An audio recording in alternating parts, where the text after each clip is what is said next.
Hey, Amanda. What, Jeff? Did you catch that Super Bowl last week?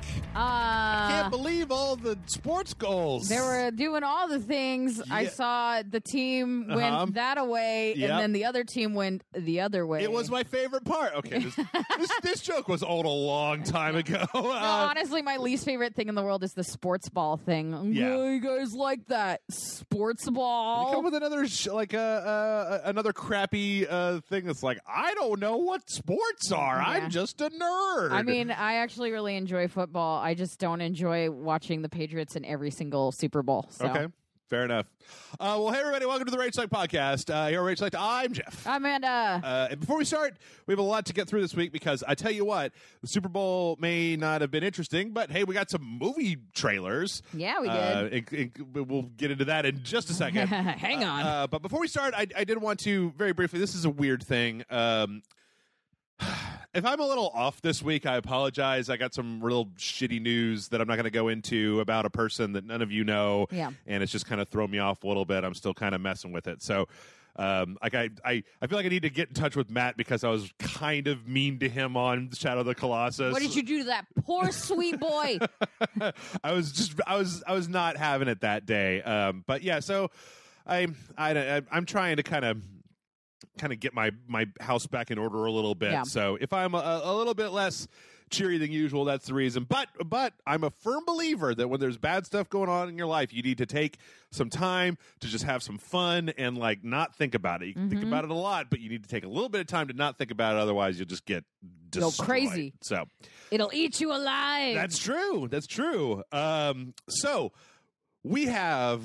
Everybody, all together now. I'm sure the audience could do this. Amanda could do this. It's a weird bunch of news this week. I was like, whenever I'm on, you always have it's time for a bunch of downer news. Yeah, there's a few downer newses, but I might cut them out because We don't got time for downer stuff. I'd rather talk about Super Bowl movie trailers, which, Yeah. The other strange thing about it, no real, like, big game trailers during the Super Bowl. I mean, I feel like games are big enough business these days that, You would like, think. you know, if Skyscraper and the Cloverfield Paradox could get Super Bowl spots, then, like, what about Far Cry 5 or Death Stranding or something like that, you know?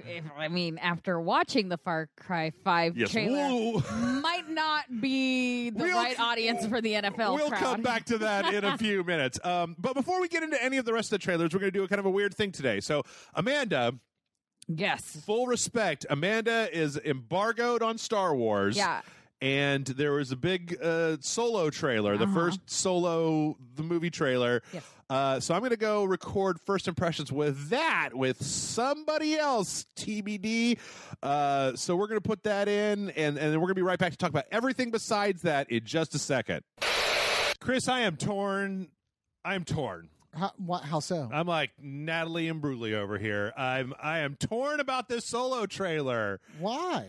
Because on the one hand, I was just saying that I'm tired of all for the fate of the galaxy, space wizards versus other space wizards. Sure. And I kind of just wanted a grounded like crime story in the Star Wars Heist universe. movie. Exactly. And that's what you got. On the other hand, I'm so sick of nostalgia pandering that True. it's got to be a young Han Solo. It couldn't just be a young anybody. I mean, right. I agree with you. But I'm also going to agree, if you're going to do it, at least try to get an actor who kind of looks or sounds like you could like squint and think that they look like or sounded like Harrison Ford, Han Solo, but no. Or at least put CGI over it. They've shown that they don't care about putting a full CGI character. Let's be careful what we say because you don't want them to go, oh, that's what people want. Right. Okay. Also, it's worth pointing out, I don't know how you feel about this, but I hate Ron Howard. Really? Yeah.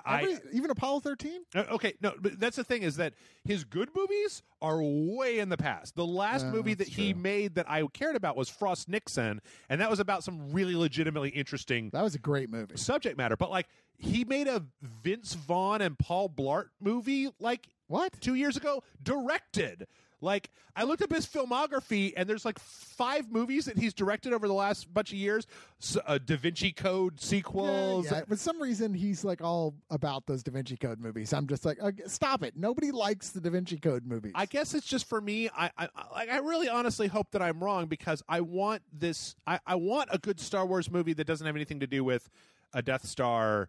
What's that? Are you looking at his filmography right now? I'm like, they're not all bad. They're not. Like he's did some stuff like Rush was pretty damn good. Yeah, but remember that one? Yes, I do. When was the last time you watched the movie Rush?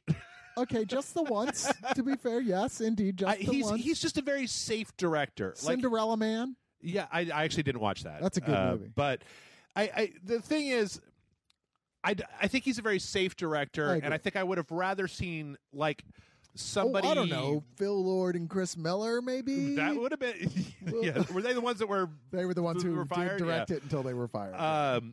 Somebody like when they put James Gunn in for Guardians of the Galaxy, and I was like, that's a ballsy choice. A ballsy choice, right? Yeah. Like, give me a Steven Soderbergh Han Solo movie, or I don't know. I mean, part of the problem with that seems to be clear, and you see people yelling one way or the other, is Kathleen Kennedy is definitely in charge of this universe. Right. And she's like my way or the highway about it, which you could argue, like, look, this is a very tight-knit thing. They don't want, I mean, it's a giant franchise they're trying to protect that has, doesn't have an endless amount of pre-existing stories to grab from, like, say, the Marvel universe does, right? Mm-hmm. If they do something, then that shit is just canon forever and ever and ever. You don't get to pull a Star Trek, oh, now it's a parallel universe. No, it's Star Wars. That's not the way shit goes in this universe. I get it. She's a little more protective, but you know what? You gotta give some people some room to run. You gotta try different things. Not every movie should feel like every other movie. Yeah, not to get too far out on a tangent, but I do think that there's a case to be made that the best movies, not all of them, is that there's a certain amount of like visionary auteur mixed with taking some chances, right place at the right time, and enough studio interference to make sure that it doesn't just go fucking bug nuts. I don't want Darren Aronofsky making the Solo movie, right? I would watch that. But I mean, I think it probably would be insane, but I would be happy as fuck to watch it. But then the other thing is that as much as there was a lot of stuff in this trailer to wiggle my nostalgia, to give me a little grab and tickle on my nostalgia, I'm so tired of Star Wars doing nothing but that. Look, it's Lando. Look, it's the Millennium Falcon. Look, it's a young Han Solo. Right. Look, Chewbacca. And it's like, okay, you've pushed that button too many times. There's literally science behind that. Right. Where they've gone like, recognizing things releases dopamine in people's brains. Right. Like, it's not like you're like, wow, so they've got it down to a literal science where it's like, yeah, referencing, that's because it actually gets people high. Right. And that doesn't make it art. That makes it profit. It's a Skinner box science. Yeah. I will say I did get that dopamine release just reading an article about it, which I didn't get from the trailer. Apparently, part of it takes place on the swamp planet of Mimban. Do you know what that is? No. Mimban only took place one other place in the Star Wars universe, and that was Splinter of the Mind's Eye, the old Alan Dean Foster novel that was written before Empire Strikes Back. And you know that because Luke and Leia fucked in it. I don't know. So, but back to the trailer. The thing about it is, I've watched it a few times now, and the other thing is, this may just be. I mean, there's an entirely a case to be made for just Jeff is a jaded, cynical fucker, right? But like the trailer just seemed to be made so by the numbers. It was just like, I'm a rebel. Yeah, it was almost like watching a remix of the Rogue One trailer where it was like Mad Libs of just like a rebellious person. I'm putting together a team. Here's some stuff that you've seen before. I mean, are you expecting to be surprised in any way, shape, or form by this, or are you expecting for them to do little things to fill in detail gaps? Like, oh, great, we finally get to see someone play Sabacc, so they can sell Sabacc games now. Maybe. I don't know. I guess that when I first saw it, I've been talking so much recently about how I'd like to see a non-Jedi Star Wars movie, and it was just like, well, here you go. Yeah. And the more I thought about it, the more I was just like, oh, the Kessel Run's going to be in there, right? Of course it will. That can't just be a thing that happened at some point. And apparently giant space octopus. And a space octopus, and then Woody Harrelson. Woody Harrelson is like such an obvious choice for roguish mentor that it's almost too on the nose. I mean, I'm sure he'll be great, and I'm sure he'll be really funny. But at the same time, you're like, wow, that was like, you just took no chances there. I guess it's just taking the trailer line of like, you know what? This is the problem of seeing Woody Harrelson say, I'm putting together a team, and then seeing the end of the Deadpool 2 trailer where Kerbal is like, your time is up, and Ryan Reynolds turns to the camera and says, could you be any more cliche about this? That I'm just like, oh, man.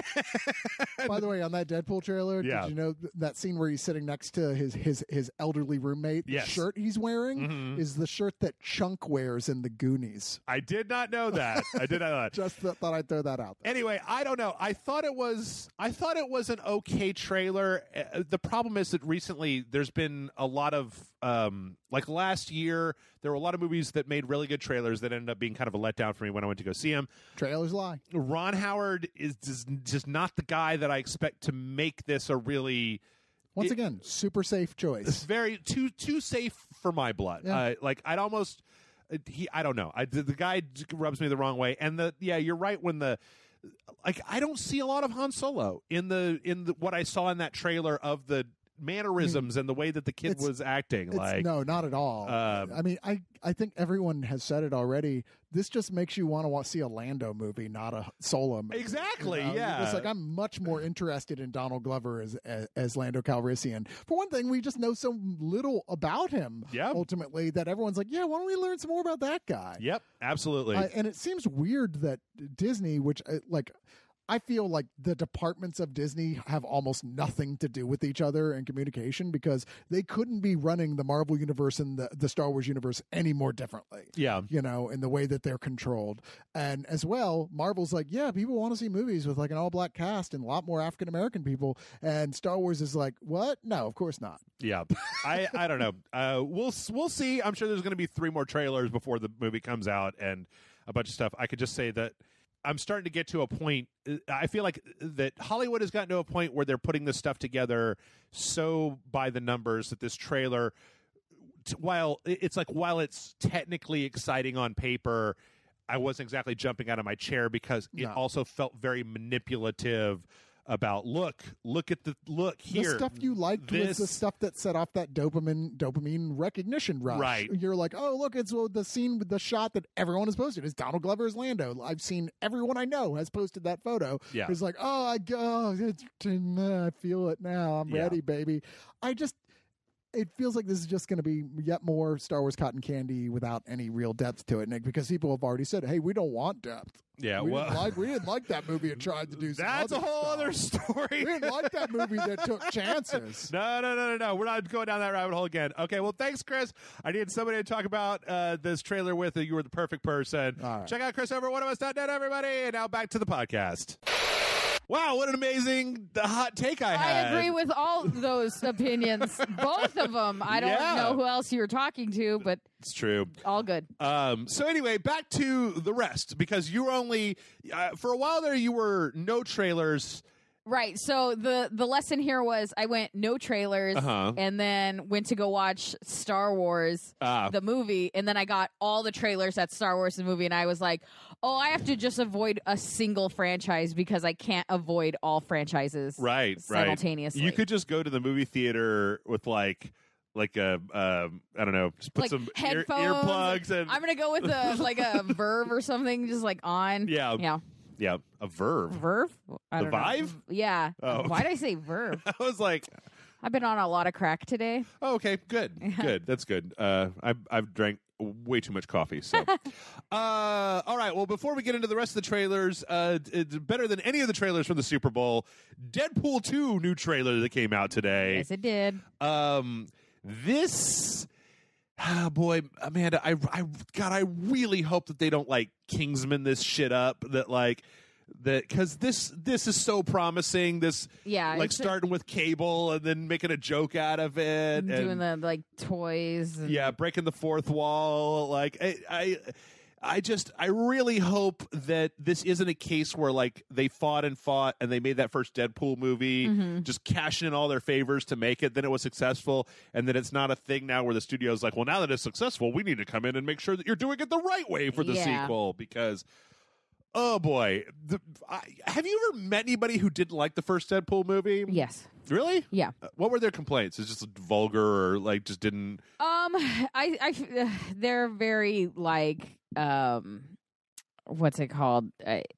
Anti big movies. Oh, okay. There's a lot of the people that I know that don't like it are very like, you've seen one superhero movie, you've seen them all. That's not even applicable to Deadpool, though. I know, but like I feel like Deadpool had a better plot than most superhero movies because it was just like guy gets girl, guy loses girl, and then goes on like this revenge, and then kind of gets the girl back like towards the end, and we got wacky spoilers. Now everyone's gonna know the entire plot of the first Deadpool movie. Wouldn't even make a difference if you knew that. Wouldn't even make a difference if you knew that.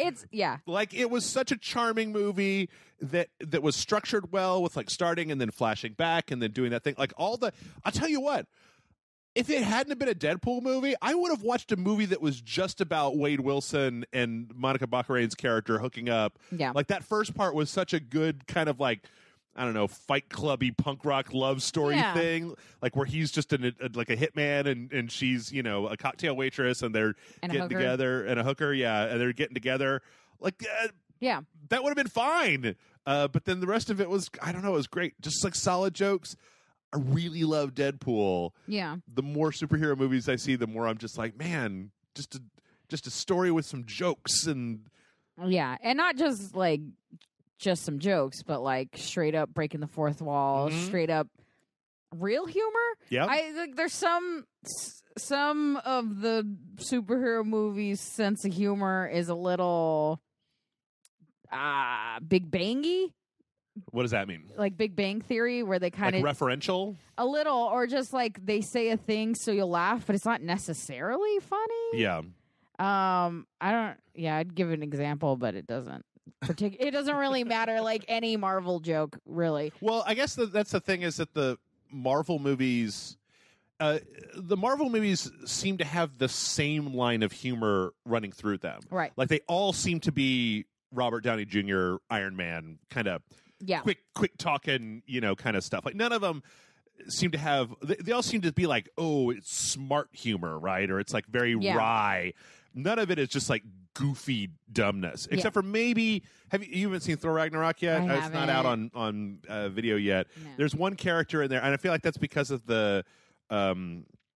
Wakiti, whatever the guy's name is, that directed it, because he's from New Zealand, I believe. Yeah, he did What We Do in the Shadows, and the Wilder People, Hunt for the Wilder People. Okay, yeah. But there's one character in that movie. I don't know. He didn't really show up in the trailers. It's just this rock guy that I feel like a lot of people online. I was saying like. That this character has a very like New Zealand sense of humor. That if he played him, right? I think so. Like yeah, he did the voice of that character. But like I appreciate it because I like Doctor Strange a lot, but a lot of the humor in Doctor Strange is just kind of Iron Man humor. It's just kind of Tony Stark, the wizard, right? Who's just he's less he's less full of himself than Tony Stark is, but I still feel like there's a lot. Like probably the Avengers is where they really kind of laid down what they wanted their patter to be. Yeah. And in fact, I think Ant-Man probably goes about as far from there, but it's still a lot of that. It's still that same wry. Yeah, it is. But Ant-Man has a little more gaggy humor that I feel like they're a little more like slapsticky almost than what Marvel really does. You know, with like a tiny train that turns into a giant toy or like what feels like an epic battle and then you pull out and they're tiny, so it's like on toys. Right. Like where that the kind train of stuff, is like, coming and then it zooms out and you just see the train kind of like fall off the track. Exactly. Yeah. So it's really just like a little bit of a gag as opposed to Marvel's Iron Man style. Iron Man is really the best example of that kind of humor. Well, not very many other people in there are very funny, right? I mean, no, but they all have their quips. Yeah.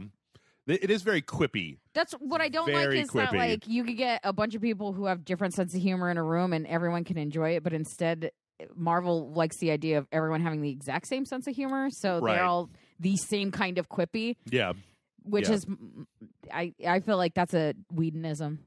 Joss Whedon does that a lot. I think Guardians strayed a little bit from that. The first one, at least. The first one did, yeah. For sure. And then I feel like, Thor Ragnarok got a little bit away from it. There have been some examples, but like, I feel like they're branching out. I think they just had a series of movies that pulled together. Yeah. Deadpool, on the other hand, just jumped away from it and went, not that. I have a lot of respect for a movie that strings together profanity into phrases I have not heard before. And I feel like Deadpool had a lot of that in it. And a lot of like, there's something to be said for the kind of ultra violence and not like edgy or smart, but just like appropriately humorous amounts of like vulgarity mixed with ultra violence, mixed with a quickly moving plot where you're just like, I could appreciate this, and I can watch Deadpool right now. I just start watching it. All right, that's what we're gonna do. All right, this pause the podcast. We'll be back in just a second after we get done watching Deadpool. Oh man, how good is Deadpool? Oh, so good. It was even better the millionth time we watched it. Yeah. Well, speaking of all the rest of the Marvel movies, we also had the rest short TV spot for Infinity War. I don't really feel like there's a lot here that we haven't already seen, or that wasn't so much in the first trailer. I mean, it's very much just kind of like, look, they're all here. There's just one point where they're like, it talks about it. I don't remember if it's something said or. Oh, no, it's that. So, like, it has the words once and for all. Yeah. And then the music's really epic. And then it's like, Baby Groot! Yeah. And I was just like, you could have probably put a different character in there. Yeah. It's like, Iron Man, Baby Groot. Baby Groot, yeah. I'll say the same thing that I said with the first Avengers trailer, which is that the Avengers theme music is really good, and I forgot that they don't use it in all the other movies. The other movies have their own like kind of scores. Yeah. And so it's weird, like after having so much immersion in the Marvel universe, that when I hear that Avengers theme, it really does kind of jazz me up. Yeah. It really does work in a way where like the visuals, I mean, it's just like just random cuts. This could be a fan trailer. Yeah, exactly. You could have pulled these from other movies. You don't have a lot of the characters together, right? Except obvious ones together, where it's like you could pull those from other. Because I mean, like here you've got Captain America, Vision, and blonde Black Widow. Yeah, Black Widow. But like they've been in movies together. Yeah, you know, it's have like Thor by himself. You have Cap and Black Panther. You have Iron Man by himself. Yeah, like a bunch of Guardians of the Galaxy by themselves. This Iron Man and Doctor Strange, I really actually do kind of want to see Iron Man and Doctor Strange interact. Facial hair bros? Yeah, because I feel like they could write them either as getting along really super well or as being like totally fucking hating each other, and either way would probably be fine. You could put you could have a three-way science bros and put the Hulk with them, and it would be everyone would be happy. Oh, Mark Ruffalo, yeah. Bruce Banner.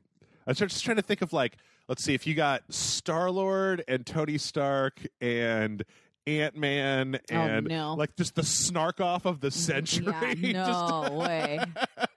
I mean, that's sad because Ant-Man's just going to be made a fool of. Right. Yeah, that's true. Anyway, so we also had, you know what? I forget this franchise exists. Yeah. I forget that Mission Impossible is still. This is what, like the 6th or 7th Mission Impossible movie? I don't remember. Because it was like the first one, and then John Woo, and then the third one, and then the fourth one was Philip Seymour Hoffman, and the fifth one was. Is that the Jeremy Renner? Who then came back in the 6th one. So this would be 7? How many of these motherfucking movies are there? And what's strange about this trailer is that watching this trailer, I'm like, this could be any one of them. Yeah. Like, it's cut together, and it's a fine trailer. I think it's 6. Okay. Yeah, I think it's 6. I think Philip Seymour Hoffman was in the third one. So where they put the bombs in the brains, and then through love, he keeps the bomb in his head from blowing up at the end, and it's really stupid. But this could be a trailer for anything. Yeah. This could be a trailer for. This didn't even have to be a Mission Impossible trailer if they just took the whole rapping remix of the Mission Impossible theme out of the back half of it. Yeah. I mean, I appreciate that Simon Pegg and Ving Rhames are there, and apparently this is why they had to digitally remove Henry Cavill's mustache. Yeah, because he had it for the Mission Impossible. But this is a weird trend, though, right? Because like Henry Cavill is the guy that's like, oh, we don't like each other, but we're both secret agents, so we'll gradually work together until you push me too far, and now we're going to have a fist fight. And then after that, we're going to be friends again, and then the movie's over. And it's like, but, you know, the last time, it was fucking Hawkeye. Yeah, it was Jeremy And now Renner. it's Superman. Like, is it Chris Pratt coming next? Or, like, who's the next beef guy that they're going to throw in Well, here? Well, it was supposed to become Jeremy Renner's franchise. Right. And then Tom Cruise was like, no, for the love of Scientology, I will stay. But, yeah, there is nothing in this trailer that makes this seem like any different than any other. I mean, Mission not Impossible to movie. like shit on it, but it seems like barely an action movie. Yeah, There's they have their one montages. fighting scene in a bathroom with Henry Cavill where Tom Cruise and Henry Cavill are beating up like two other guys. Yeah. And it looks stupid to me. Like one of them straight up like spears a guy into a wall and the wall just fucking bursts. Right. Like, why is Henry Cavill becoming Superman while he's punching somebody? Like, it doesn't make sense. Yeah. He's just Superman in this movie. Yeah, like one guy gets thrown through a mirror, and apparently that mirror is just hollow, and the guy just or that mirror leads to some kind of different dimension because that guy flew through it. I guess the thing is that to me, I feel like that they never go over the top enough because, like, I'm sitting here trying to. Have you seen Did you watch the last one? I feel like I watched one with Jeremy Renner, but I don't remember. Okay, because the last one was the one where he was climbing the big Dubai Tower, right? Right. Maybe I did watch that. Like he was free climbing it? Yeah. Okay. Like suction cups? Yeah.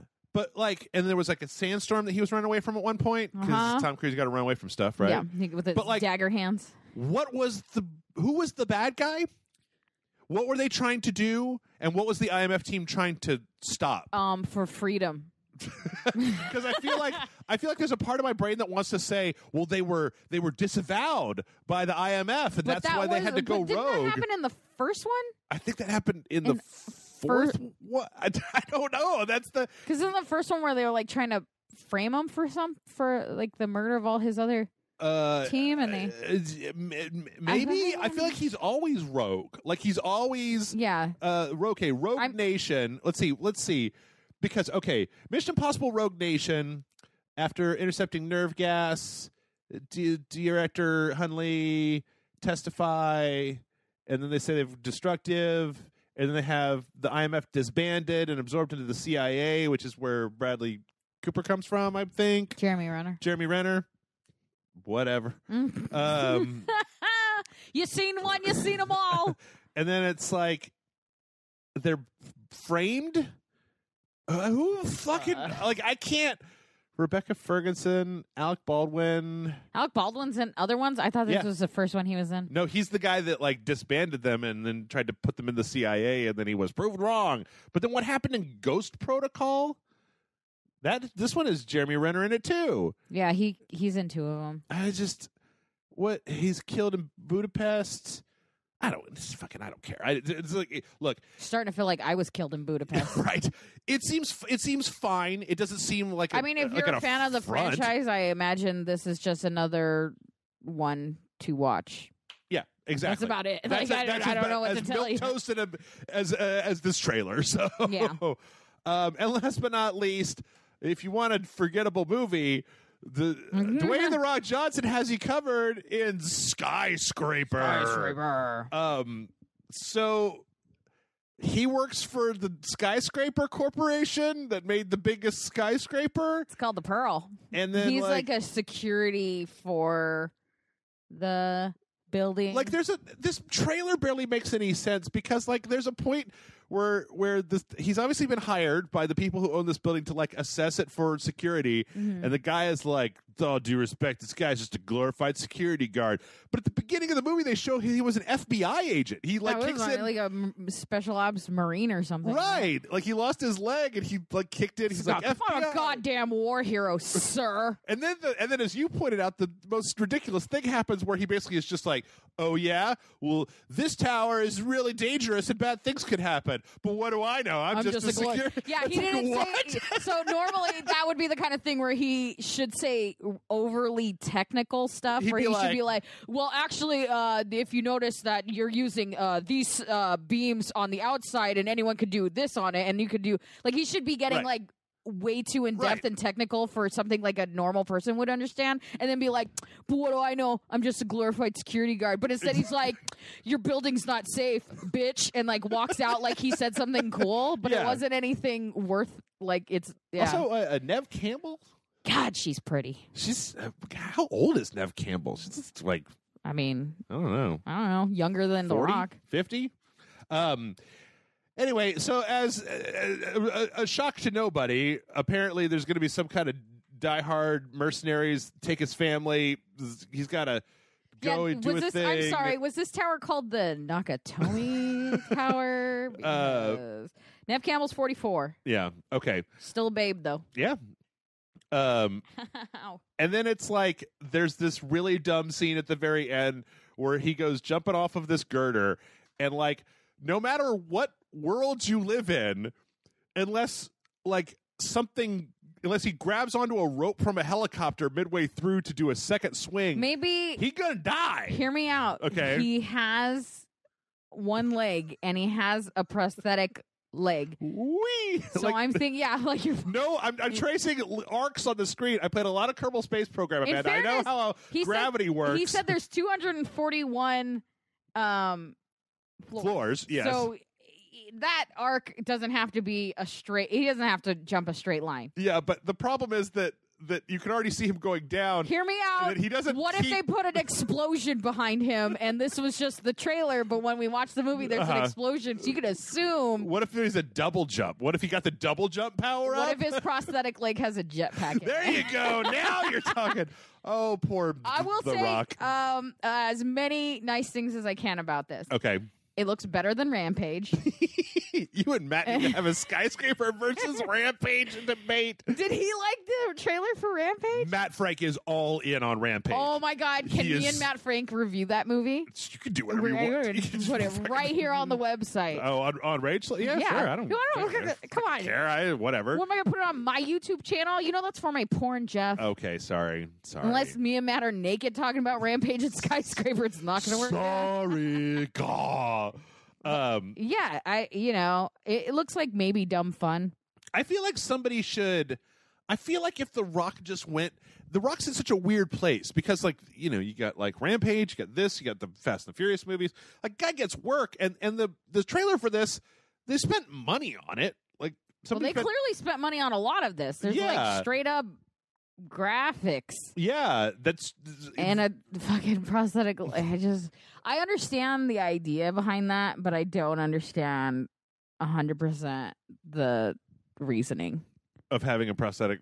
Having him have like a prosthetic leg, except to be like he's a war hero, and then they can like use it as marketing. He's going to take it off and hit somebody with it at the end of the movie. I mean, it's weird. He's got a knife in there. They're not going to search him. The terrorists don't search him. If you listen when he like locks it onto his leg, it sounds like it's a gun. Like it's like he cocked his leg. Yeah. Anyway, this looks stupid, but whatever. This is no less stupid than anything. I mean, like we're gonna get to it we're gonna have a movie review today, but not one with me and Matt Frank. Yeah. I'm sorry if you guys are already excited about that, but this comes back to like video games have like AAA titles and they have like mid-tier stuff. Yeah, like middleware. Indie AAA titles and they have the like middleware stuff. Yeah. This looks like that in movie form. Like it's not. This is like the Remo Williams of movies. Well, the 90s were full of them, and we loved it, and that's how you get actors like Sylvester Stallone and Arnold Schwarzenegger. Cliffhanger. Those movies are not as great as people might try to tout them as now, but like Demolition Man is not the greatest movie ever made. But shut your mouth! Demolition Man is the greatest movie that's ever been made. But it is a good movie. Yeah. But there were these mid-tier movies that you could watch, enjoy, and then like Speed. Mid-tier movie. Yep. You can watch it, you can enjoy it for what it is, and you don't have to go back to it and be like, the greatest movie ever. It's not going to beat out Lawrence of Arabia. Do you know what I mean? Put it this way. I went to the theater to watch Vampires $. Which one is Vampire's dollar sign? The one with leading man James Woods. Okay, because there's one with John Bon Jovi, and I don't. I think that John Bon Jovi is in that movie too. Because I think I. And one of the lesser Baldwins, the fat one, Stephen Baldwin. I bet money it was Stephen or Billy. I think it was either. I don't think it was Billy. It was. You're gonna get a bunch of garbage movies. This is a horror movie, and then was it made it to John Carpenter's Vampires? Yeah. And let's see. James Woods, Daniel Baldwin. Oh, man, I forgot Daniel Baldwin. Sorry, Daniel Baldwin. Actually, this doesn't have John Bon Jovi. Maybe he was in the sequel. But I watched that movie in the theater, and I got done, and I was like, that was kind of bad, but, like, it killed 90 minutes. Like, not every single thing has to be the greatest thing that's ever happened in the history of mankind. I remember enjoying it. But, again, mid-tier movie. Or Dracula 2000. I can't lie, though. Like, I'm a sucker for John Carpenter.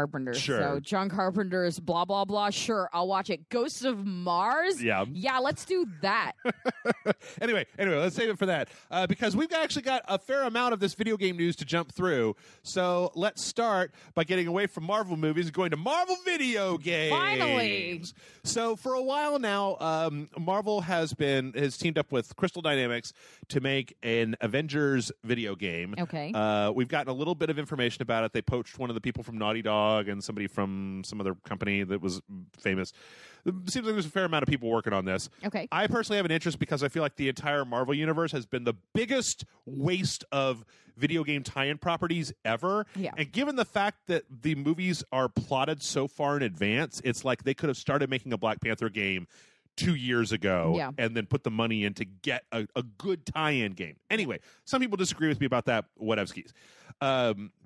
So we don't really know anything. There was a teaser trailer at E3 last year, but there is a quote that makes me worried. Uh-oh. So this was, let's see, who was this? I don't even know who this is. But there's a quote about the game where they say, "The Avengers project, featuring a completely new and original story, will introduce a universe gamers can play in for years to come. The project will be jam-packed with characters, environments, and iconic moments that will thrill Marvelites." So it's specifically that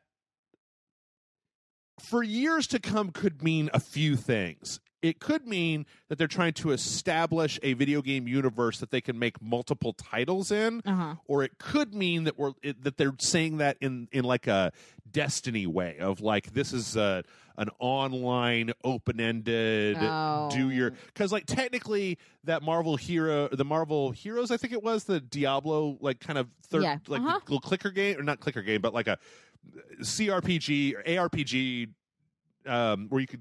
You got the different heroes and whatnot. Yeah. Cargo was really into it, right? I mean, that's a Marvel game in a universe that you could play for years, right? And, like, I hope that's not what they mean because I really want them to use I want them to, like, use it to expand the universe or tell new stories or do whatever and not just make it all right, now go beat up 10 of Dr. Octopus's henchmen, and now... Level 4, Wakanda. All right, beat up 10 of Andy Serkis's henchmen, and it's just like we played some. I mean, that Captain America: The First Avengers I kind of liked that game. It was all right, but I just hope that they're not. All you would have to do, it should be super easy, and I bet you could sell, especially. I mean, like, okay, I'm all over the place with this, but. If they'd started whatever this game was 2 years ago and it ties into Infinity War as a thing that like has where you could choose between any one of the like 16 different Avengers that you've got in that movie and then maybe set it kind of around the movie to do other stuff. I mean, does it have to tie into the movies for you? It doesn't have to tie into the movies for me, but I feel like it's such a wasted opportunity because you always are going to get you're going to get a leg up in sales by default by just having it be Infinity War the game, right? I just feel like nobody's taking this shit seriously anymore. Like nobody's taking tie-in stuff seriously, and we have these monster franchises that you could totally be cashing in, and not even like cynically cashing in, but like putting enough time in. It's like, okay, I've said this a bunch of times, but I'll say it again. it's like what happened with comic book movies is that they realized at a certain point that if you put a little bit of care and effort into those movies, then your return is huge because you're not just getting diehard Elektra fans. You're getting people who are like, hey, I heard that Iron Man movie's really good. I don't really know anything about Iron Man, but I like that Robert Downey Jr. and the trailer seemed all right, so I'm going to go watch it. Yeah. And the same I feel like is true of video of the tie-in video game where a lot of times they'll hamstring the company that's making it by making them pay all these royalty licensing fees, and then they restrict what they can actually do with the characters, and then they don't give them access to the production stuff, and so they end up with like a 4-person team trying to cobble together some garbage just to trade on the movie name. Yeah. Whereas we know how to make a game in a year. Like, companies have been doing that, and even if it was something episodic, but it had real money behind it, like there's a way to make a system that you could put this stuff out. And I'm hoping that this is an example of something good and not just more flat garbage. So. How would you feel about Marvel doing what DC did with the Injustice games, where they, not so much a fighting game, but where they said this is not in continuity, this is its own world, it's its own continuity, and then created its own storyline and just created its own universe within that? I have no problem with that. I feel like I can't understand why they wouldn't do that, because if you're like, we have a new Captain America movie coming out, we should have a Captain America game, it doesn't necessarily have to do with the movie, because they do it with the comics all the time, and the comics don't coincide with what the movies are doing. Sure. So I don't understand why it has to be tied into the movie at all. Why restrict yourself that way at all when you can just capitalize on the fact that there's a Captain America on the big screen and a Captain America at your fucking Best Buy waiting to be bought for your Xbox? Sure. I mean, I just feel like it's just a waste to, it's just, there's no point. You're trying to tie it into the movies when it's a comic book game. I mean, in actuality. I would point to Batman of the there he is. He's just been in here the whole time, just hanging. Of course he was. He's on one of the gargoyles on the top of the studio. I mean, like the Arkham games didn't necessarily tie into any of the movies, but it was really nice to have a good Batman game. Yeah. So I don't think that you should slavishly stick to the movies if you don't want to. But I also feel like there's totally ways to do that. In a way, it's just that nobody. I just have no faith that they can do that. So I would rather them just do their own thing. Yeah. Well, again, for me, it's one of those things where, to me, it seems like they're just throwing money away. Yeah. Because if there was a pretty but good, they have so much money to throw away. If they had a pretty good middleware Ant-Man game that started development 2 years before the Ant-Man movie, because they already know they've got the.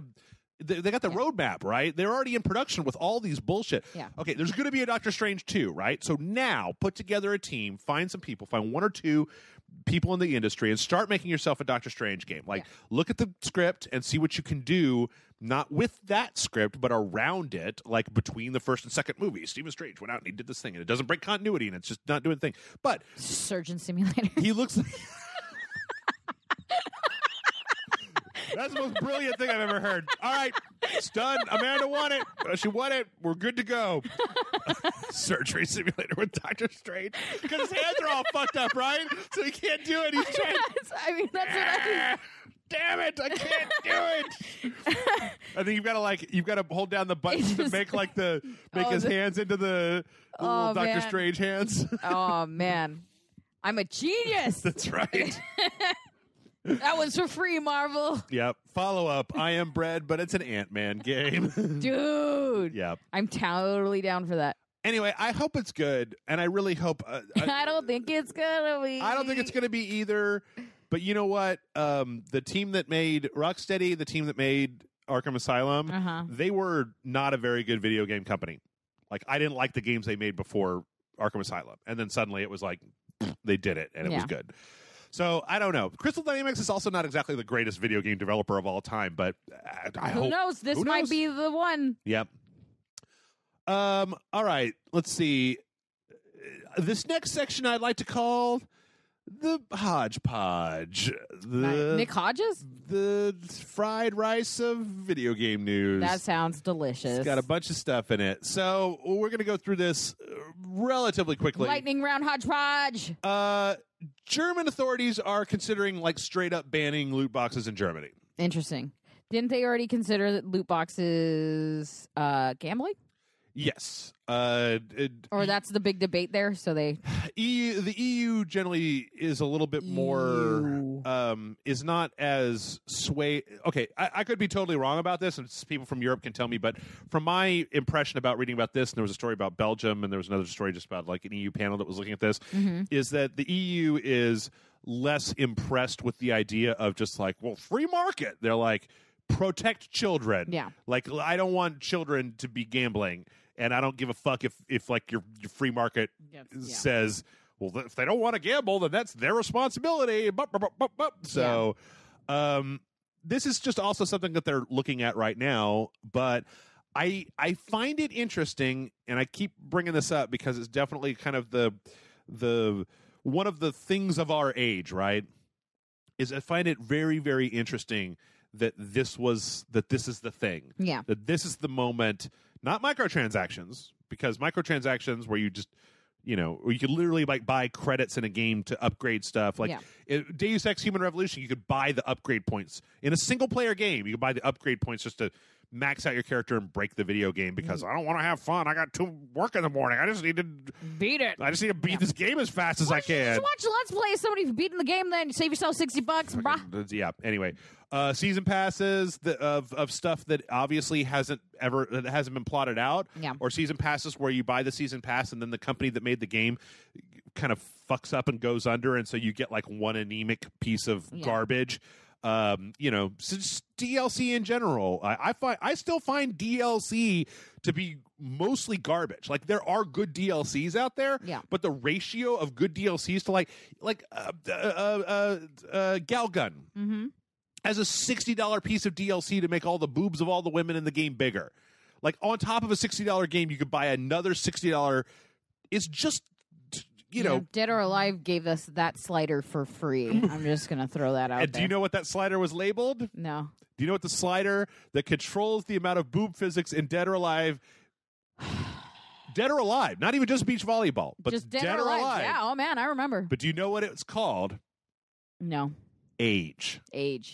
And the higher the age, the more boob physics. Because we saw, my friend got that when it was on the PS2. It was one of the launch titles. It was DOA 2, I think. And he brought it home and we were just like looking around at stuff. And it was like, age, what's that do? And I was like, I don't know, put it to 100 years. Because it went all the way up to 99. Yeah. Then we went back into the game and we were playing the game for a little while. And it was just like, wait a minute. This is, oh, shit.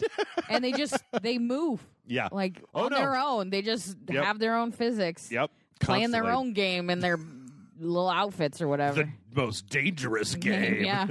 Anyway, I find it interesting that this was the straw that broke the camel's back. And I think that it's kind of fucked up because the video game industry is not really walking back on this all that much. Like, I don't know what happened. Well, okay, so in China, I believe, they banned loot boxes. And so Overwatch did a thing where you can spend real money on like a certificate, an in-game certificate, and then you just happen to get some loot boxes with that in-game certificate. So they like but what does the certificate get you? It's garbage, right? It's just a reason. They're like more expert, right? It's like, here's an XP booster, and as an added gift to you, we'll give you 5 loot boxes, and it's like, oh, okay, so that's how they get around it. So do you still earn it in game though, and everything? Like it doesn't change in game or anything? I don't really know. What I mean? I don't really know. Maybe. Otherwise, I think so. Wouldn't that turn it into a thing that if you want any of the skins, it would require you to spend money as opposed to?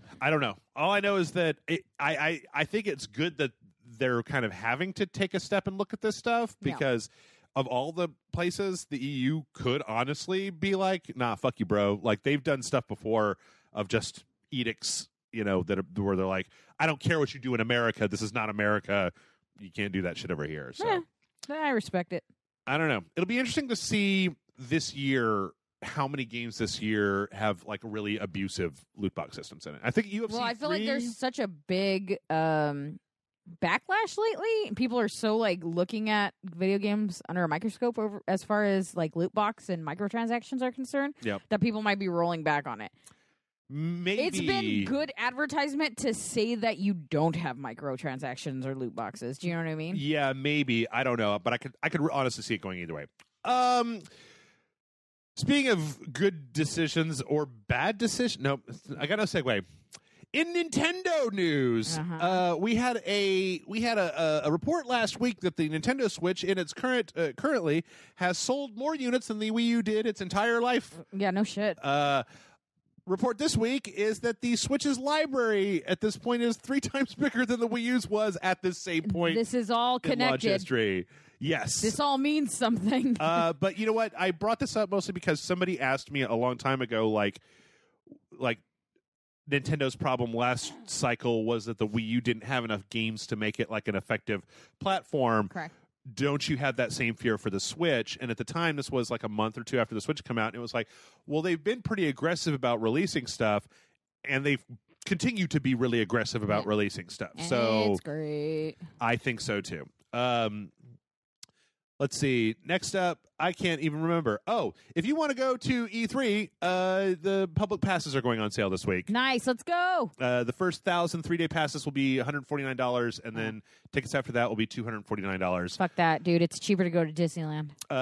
Yeah, I would be interested in going to E3, but not as a private citizen. As press. As press, and I don't think that we have... Only if they're willing to pay for my hotel and flight. No, not that. I just want a pass that says press because... You can't do shit unless you have a press badge? Well, no, you can look at 4 or 5 things a day, but you have to wait in line for them, whereas if you have a press badge, you can walk up and say, when can I come back and take a look at this? And they say, come back at 3:30, so you can set up... And if you do it right, if you set up your appointments even before you walk into the place, if you just email all the PR reps, then you can just walk in on day one, and instead of going to the floor, you go upstairs to the conference rooms, and you just bounce from thing to thing to thing to thing to thing. Nice. And you just see everything with like 8 other people from press sites. The main issue is that I don't think Rage Select has the hits anymore to even get consideration for E3. Yeah, so, well, I just want to go and be friends with the Devolver Digital people.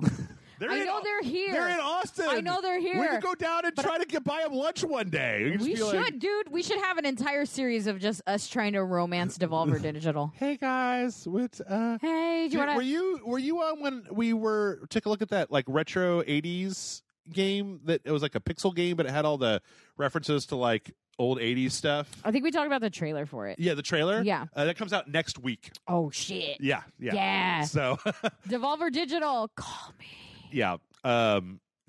Actually, that's not a bad idea. One day, I don't know, you and I are both off work, of just like drive down and be like, hey. That's really uncool though. Maybe email them. Yeah, I was like, hang on, let's swipe right on Tinder before we start showing up at their work. Maybe email them and just say, hey guys, we're really big fans. We just like to take you out to lunch. Like, we don't even want anything. I don't even need I'm more than happy to pay for your games. I want a lot of things, but I would be happy with just paying for their lunch. What do you want from Devolver Digital? I don't want to talk about it. Okay. I can't talk about it legally on camera. Thank you. All right. Fair enough. Well, next up, this was a really weird thing that happened this week. So Metal Gear Solid 5 has a mechanic, okay?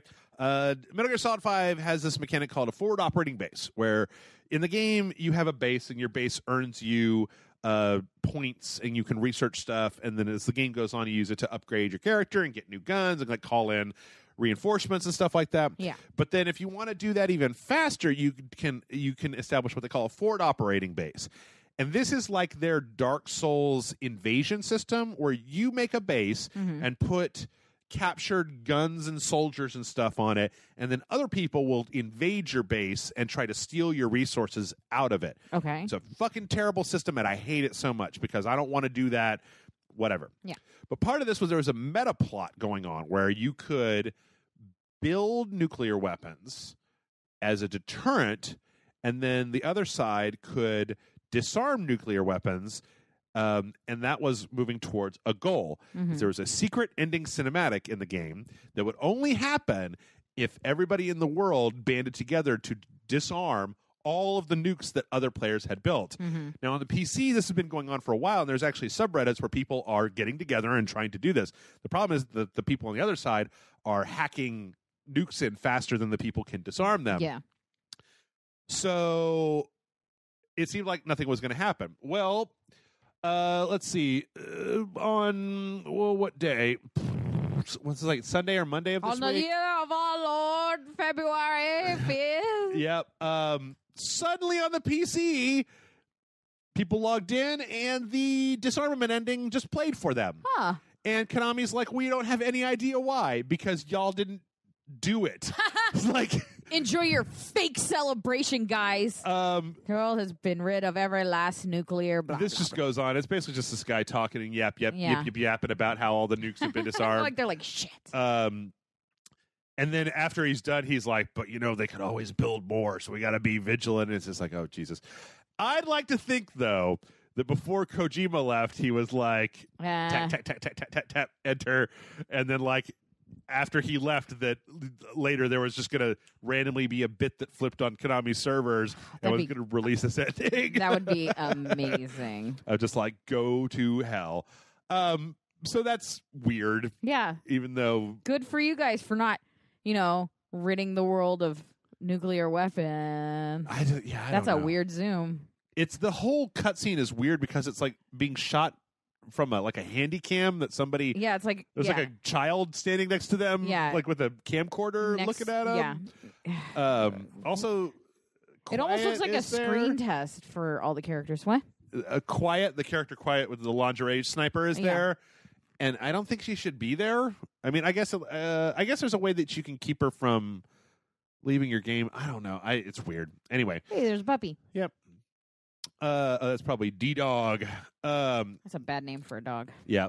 Well, he's a diamond dog. That's the name of their mercenary company. That doesn't make it less bad name. Look, I'm not saying that the things that Hideo Kojima does are not stupid, but I like him because it's D-Dog, and D-Horse. Jesus. So, all right. Next up, if you're playing Metal Gear Solid 5 on your PlayStation 4, it may start looking a little bit better soon because there's an interesting thing happening in the 5.5 update for the PS4 Pros, where they're doing what they call super sampling, where if a game has 4K resolution support, but you only have a 1080p TV, it's going to render it in 4K and then squash it to 1080p, which gives you a better looking 1080p image. Yeah. And technically will allow people that have a PS Pro but not a 4K TV to essentially get better looking graphics in their games. That much closer to 4K. Right. Yes, exactly. Which I think is pretty cool. It also has some other really interesting features, a lot of which I don't think most people are interested in, but like one of the weird ones is there's you can parentally lock the PlayStation so that like if like the child account logs in, they have a daily like a timer that you can set that pops up that'll count down. So they're only allowed to play for like X amount of time. And then they said that you can even like, if you have the app, the PS4 app on your phone, that like you can add time to that. So it's like 5 more minutes, and you're just like, all right, 5 more minutes. Bloop bloop. Negative 2 minutes. Yeah. Get good, noob. So that's pretty cool. And when you're playing on your PlayStation 4. Your Super Sample PlayStation 4, you'll be playing God of War. Yeah. And God of War has something new for the franchise, which is optional boss fights. Boss fights that you can engage in or can choose to just go around, skip entirely. I don't feel like playing this game while simultaneously playing the game. Well, it's a little strange. I think that optional boss fights bode well for the game because it means... potentially more replay value. A lot of times optional boss fights could be bosses. They could be, like, I feel like some people may hear that and think of just like, there's a boss, or you could go this way and then you just go around him. But I feel like a lot of times when they say optional boss fights, it means that like, oh, well, there's a secret boss over here that you can get to if you do this sub-objective, but not everybody will do that.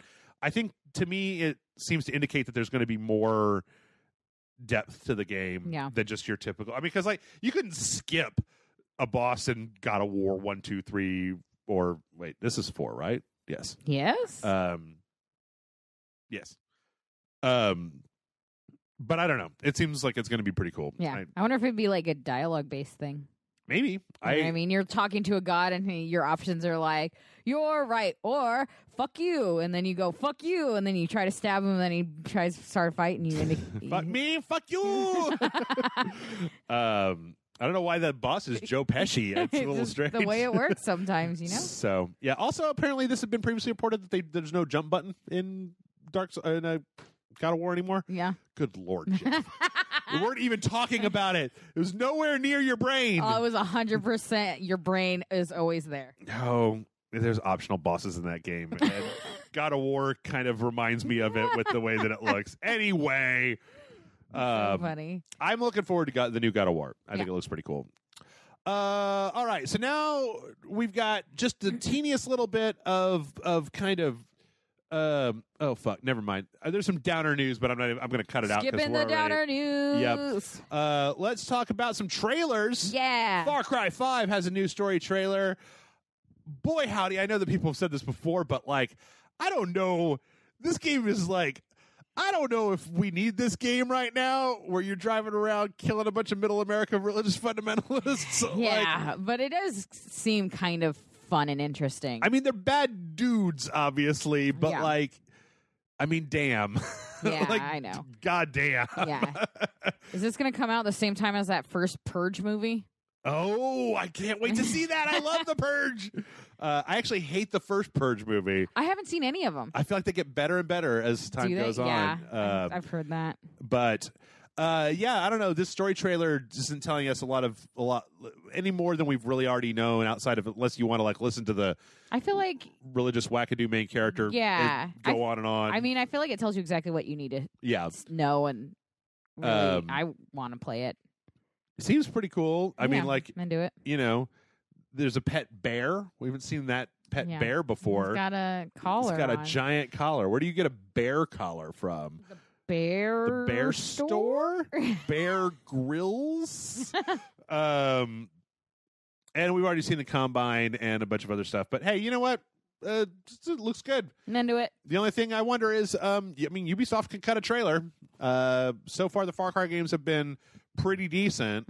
4, I thought, actually worked out really well. I feel like the Far Cry games are getting better the longer they go on, as opposed to other Ubisoft games. They're just getting more and more exactly the same. Yeah. So, I don't know. It's also the first Ubisoft game. Actually, I'm trying to think of another video game that takes place in, like, the Heartland or, like, Middle America, right? Like, because everything takes place in New York City, or like Chicago, or Watch Dogs is in San Francisco or California. I mean, like GTA is New York, California. Yeah, they want you to be able to hit that ocean. Yeah, but I'm trying to think of other games that take place kind of in this same rural. I mean, there's stuff like The Last of Us, but that's like post-apocalypse. Yeah, I mean, there's Hitman, but that's like a militia compound. So it's kind of an interesting setting that I don't know we've really seen before. Yeah, what was that game where?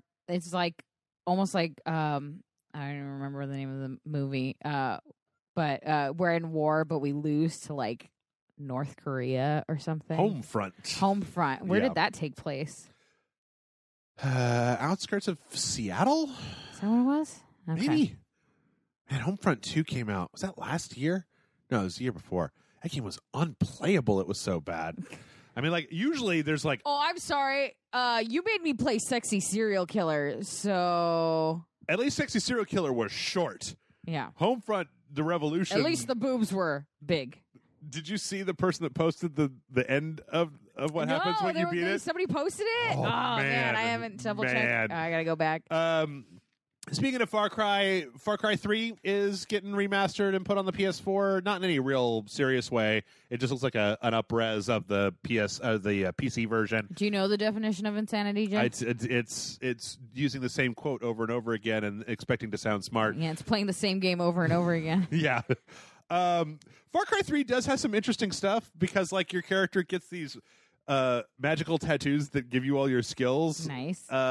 And then I think you saw it very briefly in this trailer, but there's a mission where you get a flamethrower, and your job is to burn down the weed plantation that the bad guy is growing. And then you get high. And when you start doing it, it starts playing hardcore dubstep in the background, like as soon as you start. That's amazing. It's really great. And you do get fucked up. Like your vision starts blurring up and stuff. Yeah, of course. But apparently also you're going to get this edition for free if you buy the season pass for Far Cry 5. Nice. And I was just ranting on and on about season passes. But if the season pass is a normal season pass, it's like, what, $20 or $30? Mm-hmm. And this game would be normally retail for $20 or $30. That's not Maybe a bad trade-off. Like, that's a trade-off that I can get with. It's the reason that I ended up buying the collector's edition of Advanced Warfare is because it gave you Modern Warfare. Yeah. And I'm like, I'm okay if you have a value add like that. Yeah, you just actually have to be a smart consumer with it, and not just be like, give him the money and we'll hope for the best. Like, no. Next up, it's just Heroes in a Half Shell, man. We got a new trailer. This is the first time I feel like we've really seen the Turtles in Injustice 2. I'm mildly disappointed. Really? Why is that? Because Corey Feldman's not the voice of Donatello. Oh. He was the voice of Donatello in the movie. Oh, okay. In the live action one. The good ones, not I don't the Michael know. They Bay sound ones. more like the cartoon than the movie to me. They do. I don't like the fact, I realized when I was watching this, I don't like the fact that Donatello is a computer nerd now, because in the past he was just like a tinkering science nerd. Like, yeah, but I mean, it has to be relatable to the audience of today's youth. No, the audience, today's youth don't know the Ninja Turtles. This is a nostalgia wank times 1 million. You know, Michael Bay just came out with those Ninja Turtles movies. You know, they have a new Ninja Turtles cartoon after a previously successful Ninja Turtles cartoon on Nickelodeon. Like, no, the Ninja Turtles are still around. Really? Yeah, constantly still around. They just had a comic book series where they met up with the Ghostbusters. They had a comic book series where they met up with Batman. They are still around. Fair just because enough. you remember them from way back when. Fair enough. Yeah. So if anything, the added, like, Raphael throwing pizza at the screen, just like, and it, you know, that's from the opening credits of the original cartoon. Yeah. Like, that stuff is for old fogies like us. Yeah. But really, I mean, it's for the young kids. Listen, I'm gonna try to make the case here that while the Ninja Turtles may still be a thing with the kids, their existence in Injustice 2 is for the old folks. Fan service. Yeah. Because everyone's existence in Injustice is fan service. Hellboy is not exactly for the youths, right? Yeah. Like the Alien and Predator in Mortal Kombat X. Injustice is a fan service game. Right. Yes. So, like, absolutely. Yes. Yes. I don't know, though. I just wanted to prove that. That I don't know what I'm talking about. But you don't know what you're talking about. Fuck, you're talking about, Jeff. Anyway, it looks real good. Like he's so cool, but so rude. Give me a break. All right, let's next up. Speaking of horrible nostalgia, speaking of giving me a break, let's talk about Shaq Fu. The Legend Returns. I don't have any nostalgia for the original Shaq Fu. I don't remember it. It was a Sega Genesis game. Yeah. I didn't have Sega Genesis. I wasn't rich. This trailer was just like, Shaq Fu came out, and it was terrible. Like, so we made this terrible game to remind you. So we made this new one to settle the score of 94, which, by the way, is the greatest line. If anything, is this an advertisement for Icy Hot in the trailer? Yeah, man. Why? Also, who are these people? I don't know, but it almost looks like Plants vs. Zombies because he's like a little cactus man. Oh, because he's shilling Icy Hot over here? I feel like, well, he's definitely in the commercials. I feel like maybe he owns a little bit of stock in Icy Hot. Is he Cactus Shaq in this? Is that what I'm seeing here? Yeah, he's a cactus? Yeah. This looks like garbage. I don't understand it. Yeah. Yeah. Why don't? Well, what don't you understand? It looks like a blur of things walking towards him and him in different outfits, like doing stuff. It's just not. No, it's so random, though, Amanda. It's so random. That's what makes it funny. It's random. But for the youth of today. Hello, fellow kids. Yeah. I don't know. This looks like hot fucking garbage. Well, it kind of looks like it should be like a tablet game or something. Yep. You know what I mean? Where everyone be like, you play that Shaq Fu tablet game. It's great. Yeah. Yeah, just like a But not on like my like PlayStation or Xbox. I wouldn't be like, Shaq Fu. That's what it's I like want. what was that movie that everybody really liked that was like the guy that went back in time? It was like a kickstarted movie. It was like an 80s throwback thing. Like Kick Punch or Punch kicker. Something. God damn it, I can't remember. It had a really. It's based off a trailer, and it's like he has to go back, like Kung Fu something. Oh, shit. Like Hitler, and then there's like. Yeah, it has Triceratops in it. Yeah, Triceratops. Yeah. By the way, if you kickstart, it's on Netflix. If you kickstarted it, and you watch it, and you're super psyched about Kickstarter, it was only 30 minutes long. Yeah. I couldn't. I tried watching it and I was like, this is too much winking at me, like, right? And I was like, no, dude, you can't do that. Like, pick one. Kung Fury. Yeah. They had a game. So it was actually kind of fun. But yeah. I wouldn't have kickstarted it for 30 minutes. Yeah. Just throwing that out there. They had a game that was just kind of like tapping left and right to fend people off, and I'm like, how about that? Next up, we had a trailer for Ash of Gods, which I hadn't heard of before, but is interesting because it's almost entirely a Banner Saga ripoff. Like, okay, the game isn't out. Yeah. The art style looks exactly like the Banner Saga. Yeah. The combat system they show a very brief snippet of it, looks like the Banner Saga. Like everything, the presentation, options. Everything looks like the Banner Saga. Like it's obviously not the font they use for their words. Yeah, it's obviously not the Banner Saga, but like I've never seen somebody rip off another game this bad outside of being like a Steam Greenlight. Like just reskin of something else. Or like the old Xbox Live Indie channel or whatever it was, where you just get all the horrible garbage, like just Minecraft clones over and over again. But like, these guys seem like they're proud of what they've done, and they seem to have put a lot of work in, but it seems like the first thing that they said on the first day was just like, okay, so we're just going to rip off Banner Saga, right? Yeah, somebody played Banner Saga and was like, I have this great original idea. Yeah, it's like that, except it's my story. What does it look like? Banner Saga. What's it play like? Banner Saga. Yeah. But it's my story, and it's like, okay. Yeah. And it's weird because Banner Saga has such a unique look to it that it's more clear. It's very blatant. Yeah. It's just very strange. You don't really have to do much to make it look like you're doing a different style. Yeah. You like a different kind of color palette, or like heavier inking, or like to put some schmutz around the edges of it, or whatever. Yeah. Give them anime eyes. Yeah. Anything. You know what I mean? Like one feature change. Yeah. It doesn't. You could make the pupils bigger and put a bigger shine on them, and it would look different. So I don't know. Maybe I'm also really upset about this because I knew one of the guys that worked on the Banner Saga, and it seemed like a good deal. All right, let's zip through the rest of this. Rainbow Six Siege has a new trailer about Zamblambis. They're putting zombies in for March. Yeah. Like March 5th through the March. July 6th. Zombie History Month. Yes, exactly. I mostly brought this up because I'm a little bit confused about why Ubisoft keeps putting stupid shit into their games. Like they put the Predator so you play them again into Ghost Recon Wildlands, and it's like, but this isn't Ghost Recon's like a Tom Clancy like future tech franchise. It's about using near future. What's more future tech than Predator? But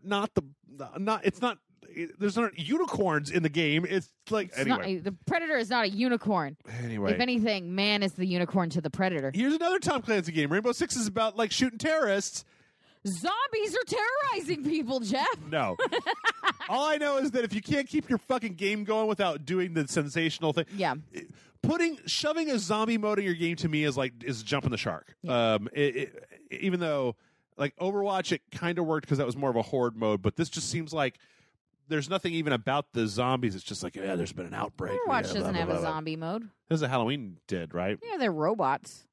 Oh, were they? Oh, yeah, they were. They're exploding robots. I don't know. It just seems real lazy to me, and like oh man, can you believe it? We've got zombies in it now, and it's like, but why? I feel like if they put all that effort into its own game that has monsters and zombies and like a rotating like thing of horror, with a shooting game, it would be a cool game. Oh, the other thing that everybody I feel like a lot of people already know. But the other thing that's coming with this is loot boxes. Oh, really? Is that for that zombie event, there are specific themed loot boxes that you can only get during that event, and their whole thing is just like, but no, it's all right, guys, because like you'll never get dupes in your loot boxes. It's just like, yeah, fuck off. Like, I don't care about what skin my Rainbow Six person has. Like, just. I do hate dupes, though. Make a fucking Splinter Cell game. Actually, no, I take it back. Don't make a Splinter Cell game. Because right now Ubisoft has been such a Splinter Cell with zombies. Watch out for that werewolf Splinter Cell game. No, we've got our new Splinter Cell multiplayer mode where you're hunting the thing, except now it's Alien from the movie Alien that's hunting you. And it's like, why? Is there any reason for the Xenomorph to be in this game? Okay. Anyway, you guys like Jurassic Park, right? Yeah. We got Velociraptor. Oh my god. Anyway, you guys, send me a check for all these great ideas. That would have made more sense in Ghost Recon Wildlands if there had been like an island that opened up that had that was the Jurassic New Bar or whatever it's called. Yeah, but just like Predator. What was the last fucking Predator movie? It was the one with fucking Robert Rodriguez, Predator. Yeah. Topher Grace with Adrian Brody. I don't know anyone else that's in it. I hate Adrian Brody so much. I love him. That movie's so stupid. And then Larry Fishburne was in there. It's just like the guy. Oh, I've been here for 30 years. Can we backtrack? What? Who the fuck calls him Larry Fishburne? Everybody before like 1994. Really? Like he was credited in Kings of New York as Larry Fishburne. Really? That's so funny. Early in his career, before he was all like, "Ooh, take me seriously," he was fucking Larry Fishburne. Larry Fishburne does not have the same, Marty presence. Scorsese and just right, but yeah, I guess Burt Rodriguez. Who? Anyway, Yakuza 6 is delayed. Oh no, not by much. So instead of March 20th, it's going to be in the middle of April, and then they're going to be putting out a demo pretty soon. And it turns out that your demo save game will actually be transferable over into the main game with items. So, neat. Was there a reason they delayed it? Let's see. It's just some bullshit. This is a tough business decision that we didn't make lightly. But with bad news, we also have some good. This gives us more time to line things up for launch. And blah blah. And probably just administrative shit that happened. Yeah. Or like sometimes I feel like this shit can happen. They're like, oh shit, another game's coming out that same weekend, April. If they do it if they submit it for cert and then it like comes back and it didn't go through and they're gonna have to do like bug fixes. I feel like sometimes we may not know that. Then that just they're like tack a month on because it'll probably take us 2 weeks to do this, but like we want the breathing room in case there's a second bug fix. To answer your question, it was originally going to be March 27th. Is that what I said? January, February, March 27th is the day Far Cry 5 comes out. So maybe. Ooh, I win. Yeah, maybe push it out, not just to not fuck with that, which would be smart. So, The Surge 2 is going to come out next year. The Surge was a Dark Souls style game that I thought was entirely ponderous and too difficult and not worth really playing. I don't remember it. I don't think we actually played it, but it was just like... Does it have zombies? I only play games that have zombies. Kind of either temporarily or... No, yeah, it does. It actually does. Like people's I was kidding. I don't want to play it. brains have been taken over by machines, and they're made to try to kill you. Yeah. Whatever. I'm over it. Let's see. Swery65 is relaunching The Good Life on Kickstarter in March. Some of you may or may not remember The Good Life was a very strange concept game about a woman who's a photographer who has to go to a small town where at night everybody turns into either cats or dogs. Yes! And like taking pictures and stuff. Yeah. And they had it on Tim Schafer's FIG funding project. Yeah. And it didn't make its goal by a lot. Yeah. It came to $682,000, which was short of the $1.5 million that it needed.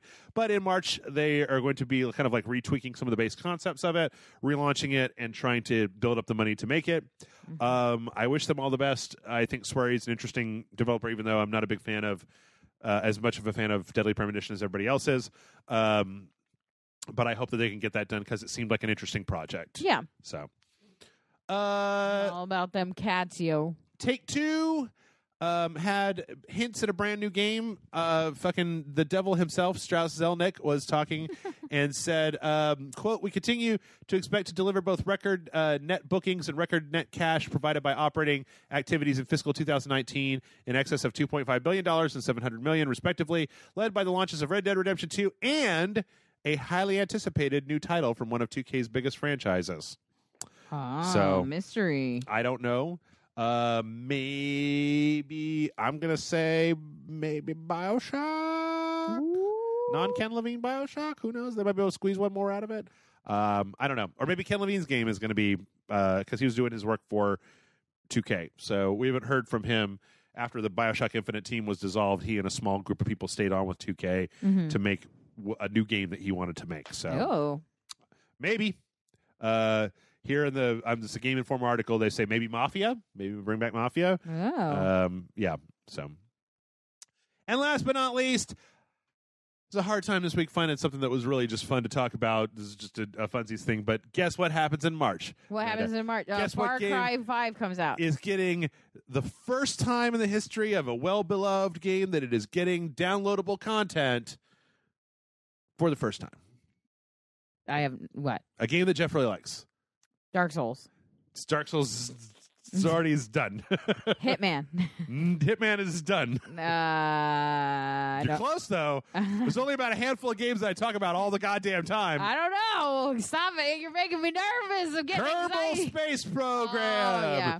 Can you, wait. What? Can you launch a Tesla to Mars? No. All right, well then tell me fucking when that happens. I wasn't following that story, and I kept seeing a picture, and I'm like, is there a guy in that suit? It's like a robot. It's a robot man.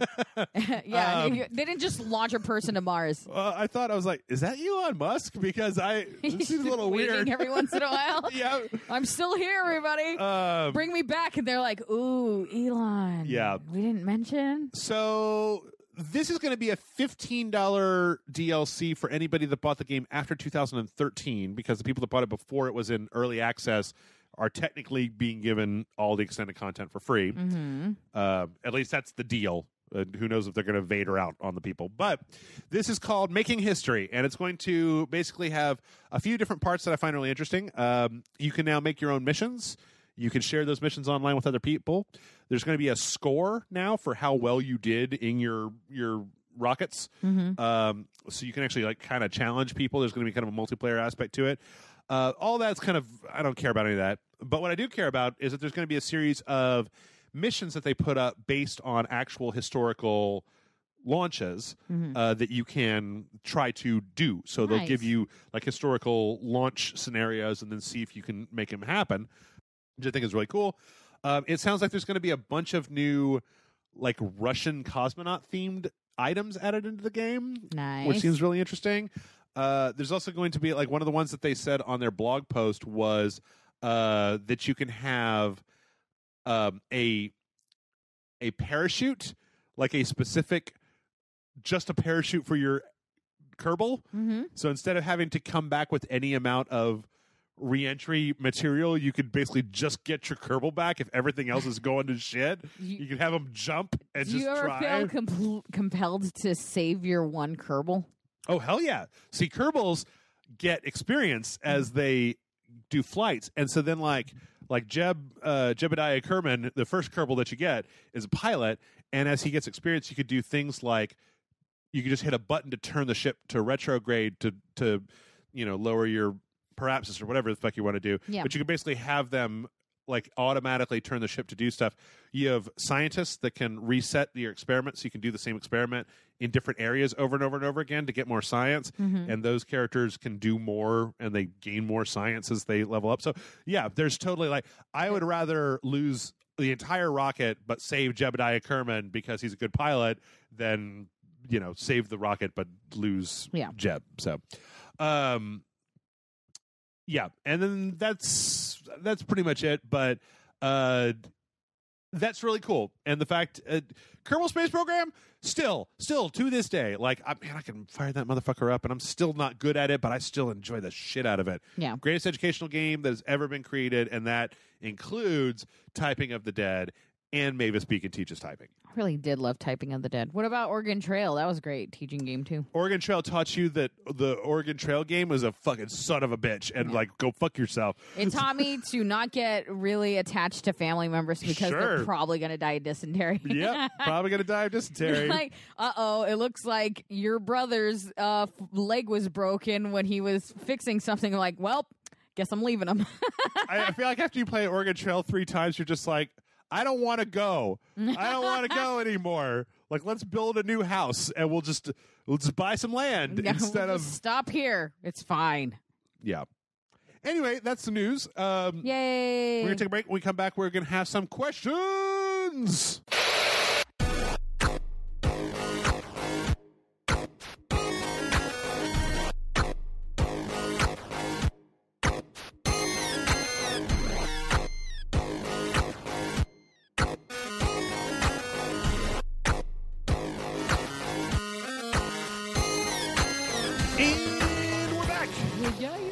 And before we get to those hot burning questions that exist in the heart and soul of all listeners of Rage Select, I said we would, and we're going to talk a little bit about the Cloverfield Paradox. Yeah. So for anybody who doesn't know, this was teased during the Super Bowl with a very much like, and now it's available on Netflix, like later tonight. Yeah, as soon as the game's over. And this was tying into, okay, so this is what's weird to me, right? Cloverfield, I liked it. I feel like a lot of people liked it more than I liked it because I found the characters to be a little blurg. Yeah. And as everybody knows, my preference for kaiju movies is to see them like punching another kaiju. Like that's what I like about those movies. Like Pacific Rim, 10 times better movie to me than Cloverfield because I got to see a giant robot piloted by Idris Elba punch a monster under the sea. Like so that's my thing. But I watched it once and I've never really felt the need to go back. Yeah. 10 Cloverfield Lane, it was weird because definitely nothing to do with Cloverfield. Right. And that was when they said they wanted to just kind of use it as an anthology, kind of like, let's try some new stuff.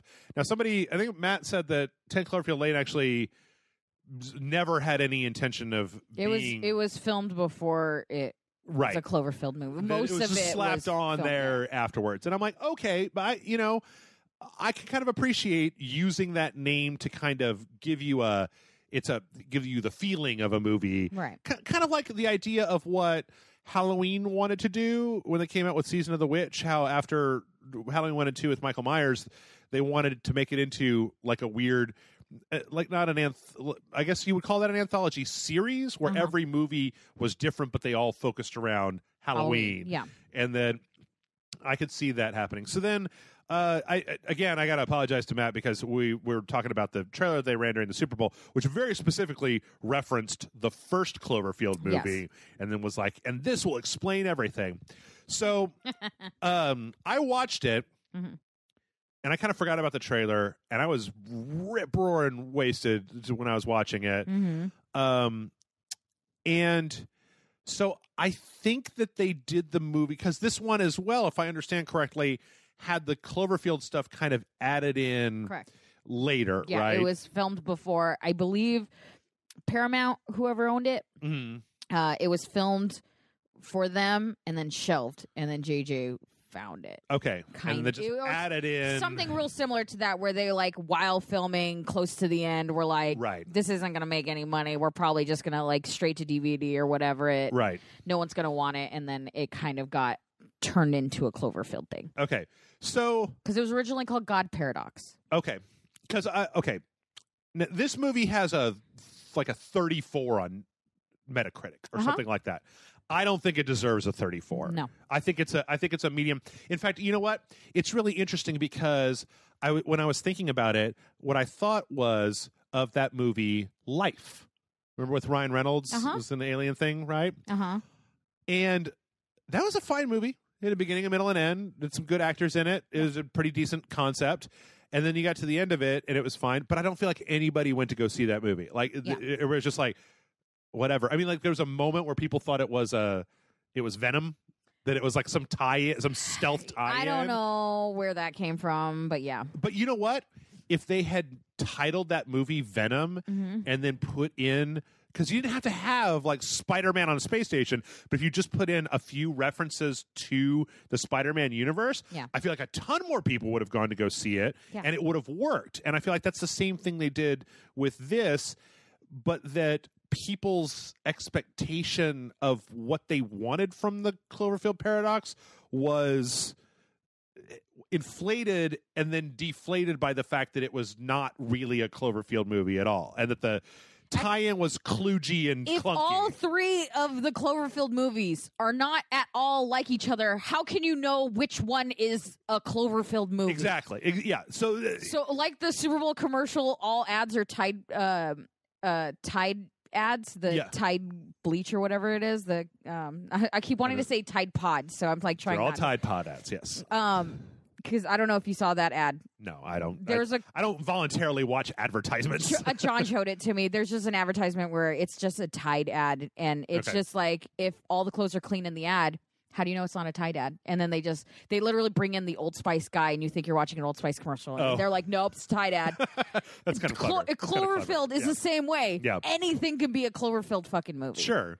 Well, I feel like if they, you know what? It's literally like the last 10 seconds of the movie. If they had cut the last 10 seconds of the movie, I feel like it would have been fine. Like that was the thing that fucked it all up. Because outside of that, or there was a lot of stuff where they were cutting back to this obvious sub-story that was added in later on with the husband on the ground that then like was trying really hard to directly tie it in to the first Cloverfield movie. Whereas tied into the second one too. With the ending of the second one? Well, just that they end up in like the like underground like bunker. Oh yeah, There's sort of. It feels real similar to it. Apparently, the character that Donald Lowe plays has the same last name as the character that John Goodman's character played. Interesting. And like, there's some theory. Wait, which one is Donald Lowe? He was the guy that wrote the book and was the guy like in the news that was like, oh, it's a paradox. They're going to cause a paradox. And blah, blah, blah. Right.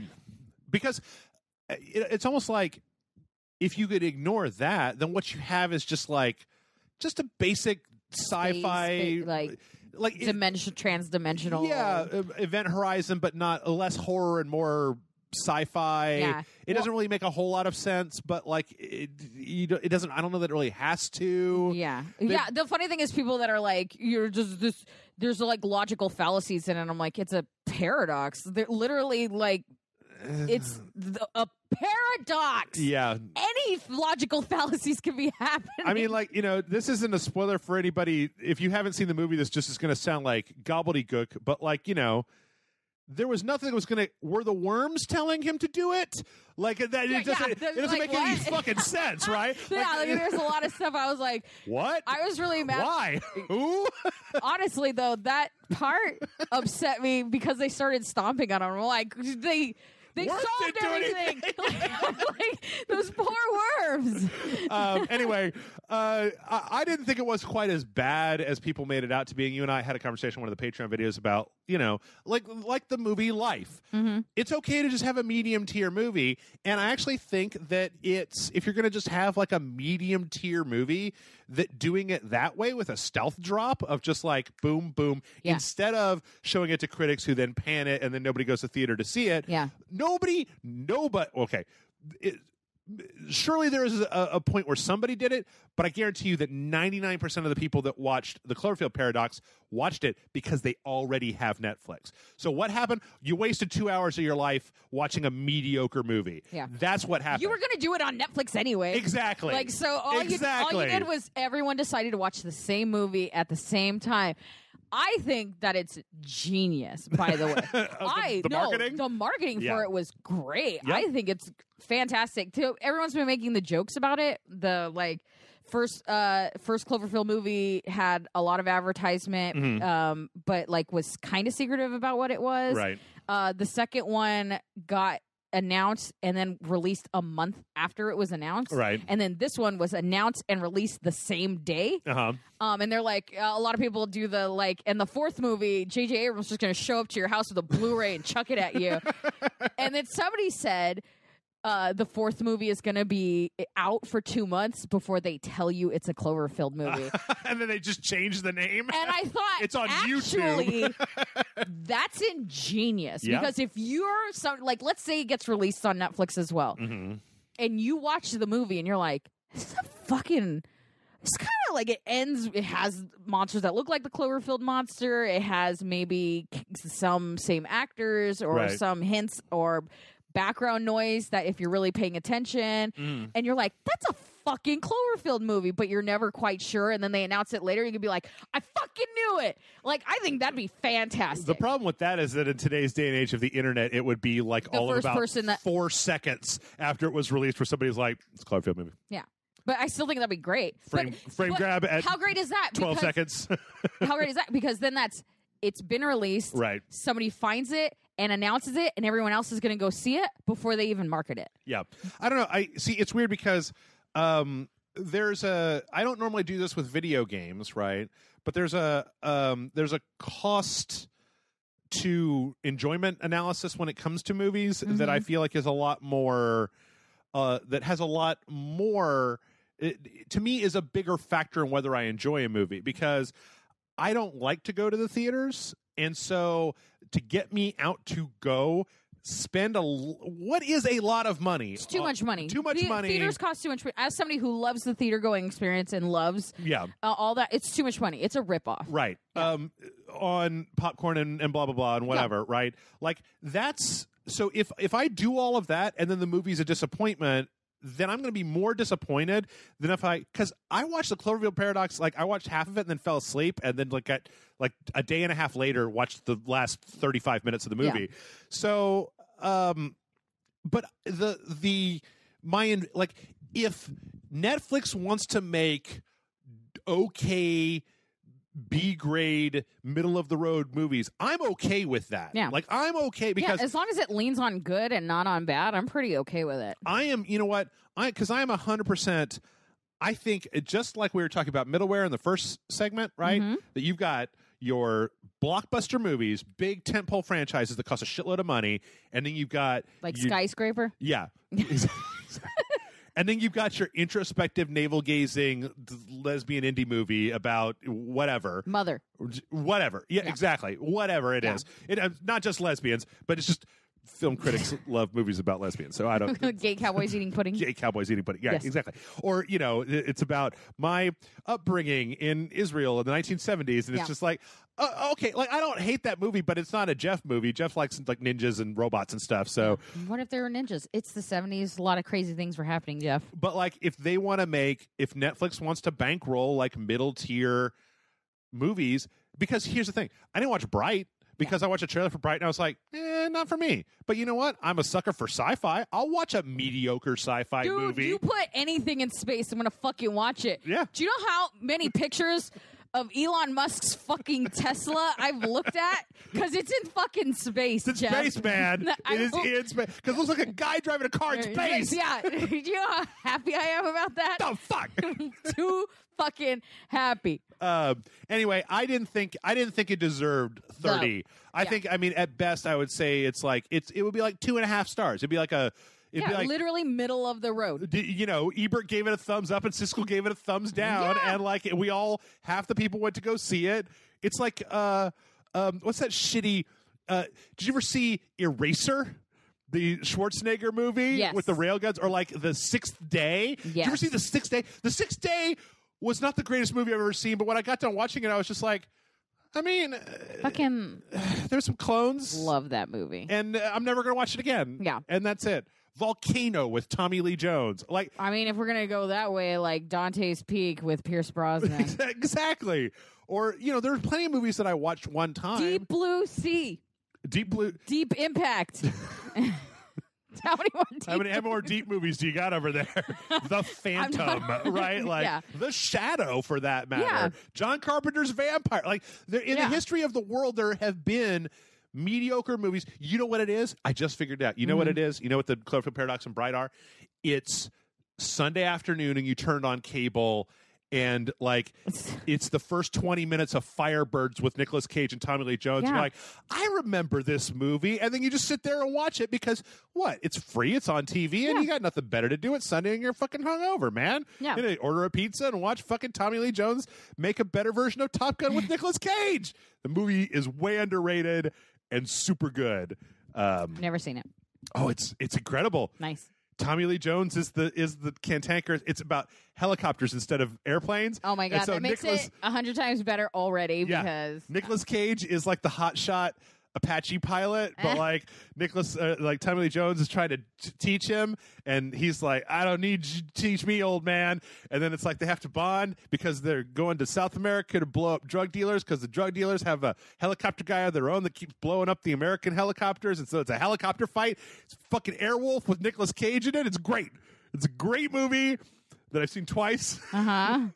And like that's fine. Yeah. It's fine. Like I honestly don't want to it's a time investment thing. Like if it was a mediocre video game that was going to eat up 20 hours, if it was like one of these NIS JRPGs that was going to be like meh, but it's going to be 25 hours long. Okay, no, that's not a good time investment. But if it's fucking 2 hours and I can pause it and go take a crap whenever I want to instead of like running out of the theater, or like put it on a tablet and take it with you. Wow, sure. yeah.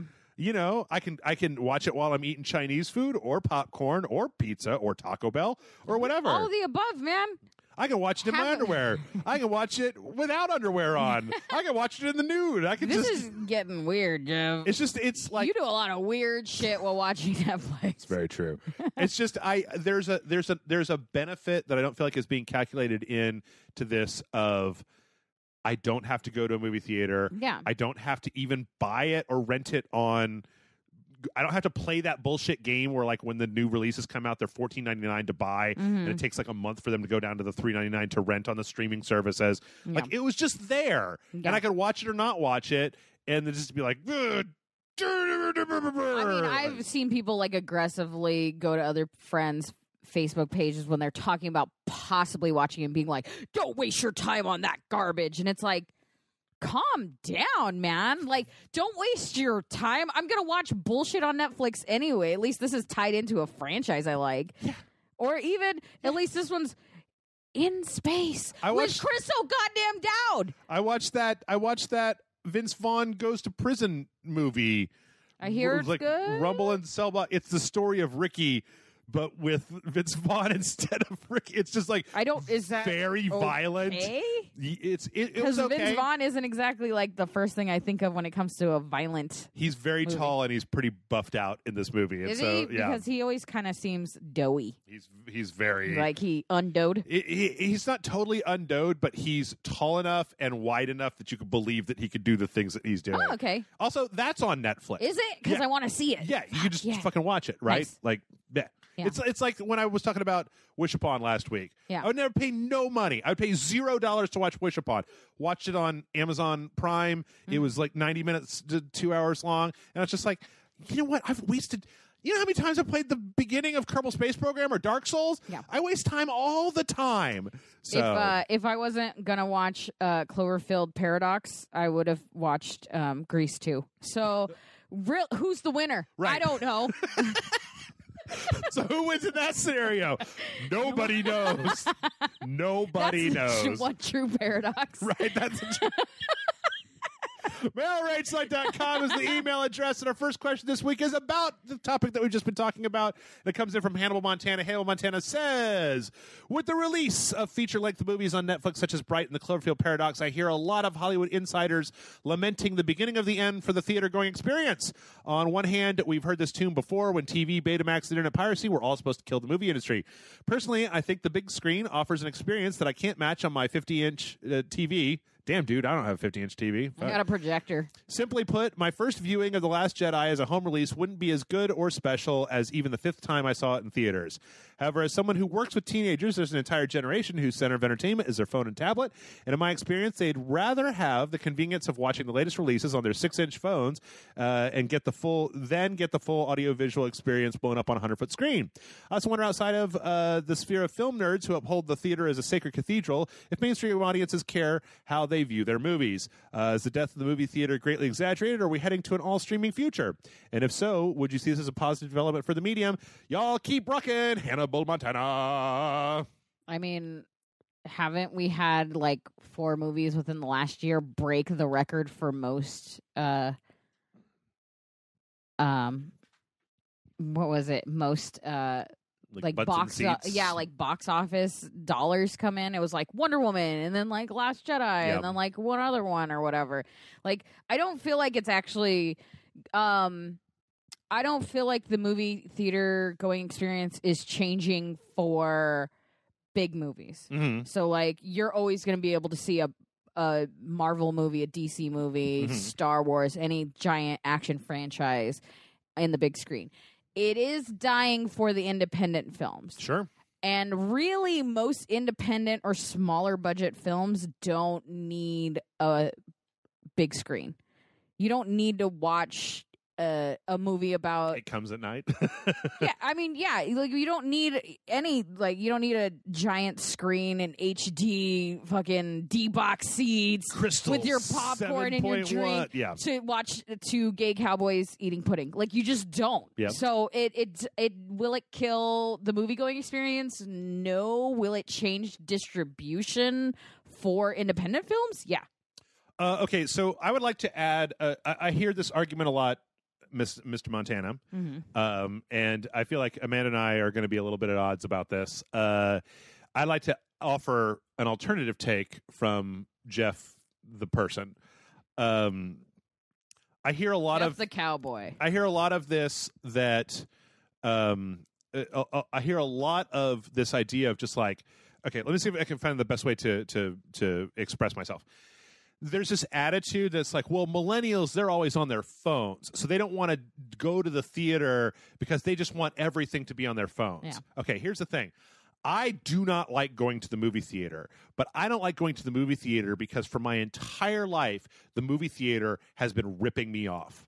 Because the popcorn that they sell is literally one of the cheapest items on the planet, and they jack it up by a gajillion %. Yeah, the prices 100%. Have been going up and up and up. And I tell you what, digital projectors and 7.1 sound, that's great and everything, you know. But it's not that much better than it used to be in the old film days because, you know, once your digital projectors had to come to a high enough fidelity that they could equal what like an 80, like the giant 30 millimeter film. Like I went to go see Cargill on his birthday does like movie screenings. Yeah. And last year he screened Monty Python and the Meaning of Life, and it was just, you know, film. I saw Matt Frank did I think the Gamera he did was not film, but like I don't find the enhancements that have happened in the theater to be worth the amount of money that has come into my life to be in the theater. So not only that, I don't find the movie going. I don't go to D-Box. I just go to the Alamo Drafthouse. Yeah. And the reason I go to the Alamo Drafthouse is not necessarily because I like the food at the Alamo Drafthouse. It's because there's a space in front of me where a seat would be in a normal theater, so I'm not all scrunched up. Yeah. But I feel like I've been getting ripped off in the movie-going experience because my movie-going experience is bad. When I went to go see Mission Impossible 4 in the theater, there was a guy next to me who was breathing in and out of his mouth loudly the entire time. I can't put up a card in the Alamo to get rid of... to stop breathing. Stop breathing, right? Mm-hmm. But I couldn't concentrate on the movie. Like, at the Alamo, which I want because I hate the leg space in normal movie theaters... Yeah. You still have to put up with fucking waiters and waitresses walking in front of you the entire movie. Half crouching. Yes. So that they're, I mean, for me, as a shorter person, they're literally crouching into my eye line. Right. So I'm always just like, there you are. Not to mention the fact that, like we've talked about before, how movies have gotten to be 2.5 hours by a matter of fault. And guess what? I need to go to the bathroom. Mm-hmm. Like, I'm going to need to go to the bathroom at some point. So I'm going to have to stand up and walk out of the movie and miss part of what I paid at a hellish price for. Yeah.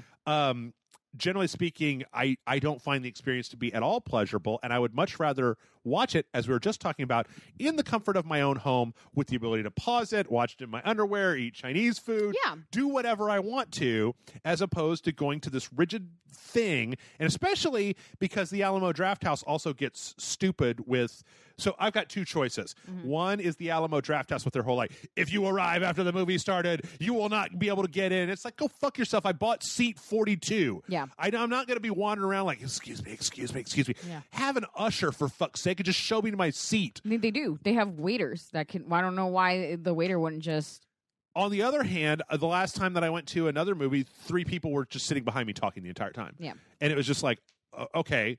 So both of these are just garbage wastes of money for me. Like either going, and not only that, but the way that the Alamo now has their seats in all of the theaters is like there's like pods where 2 people sit together, but if you sit in that pod, they've got a divider between the two where the table comes out. Yeah. So if you go with, like, say, your girlfriend and you want to, like, snuggle up during the movie, you can't. Yeah.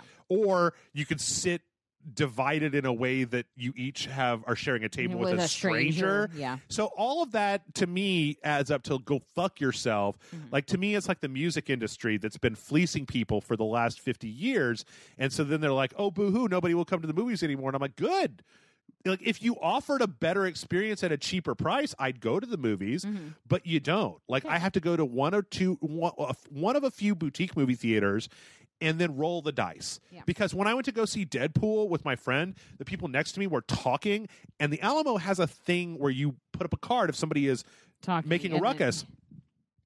I put up a card, and it took 25 minutes for the first person to come in and tell them to shut up, and another 10 minutes for a manager then to come in, and then 5 minutes after that for them to eventually eject these 2 drunk-ass people that were talking and had their phones out, which is supposed to be this thing that the Alamo is just, like, super, super locked down on. Yeah, and yet they're, like, famous for it. Fortunately, I'd already seen Deadpool, and I was watching it for a second time, so it's like I didn't... But they were, like... The lady next to me was like...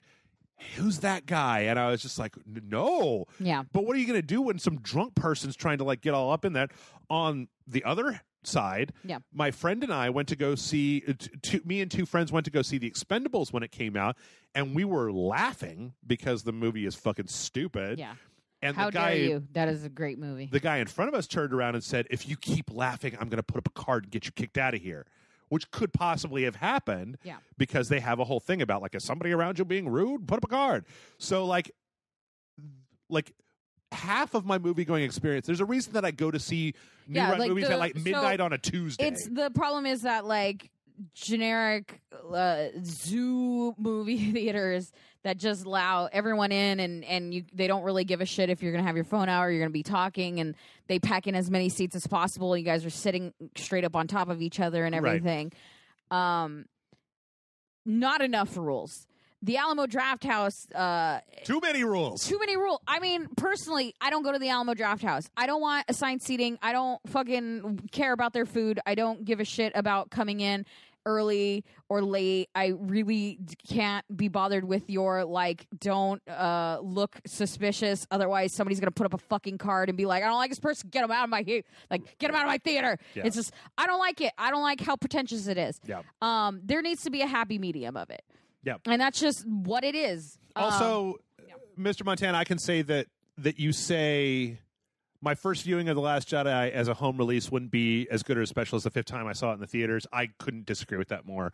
I'd much rather... Again, but you're a person that doesn't like the theater-going experience. So if he's somebody that even has an inkling of enjoyment of a movie-going experience, he's gonna enjoy it in the movie theater, and it would feel like he was missing out if he's watching it on a smaller screen. Right.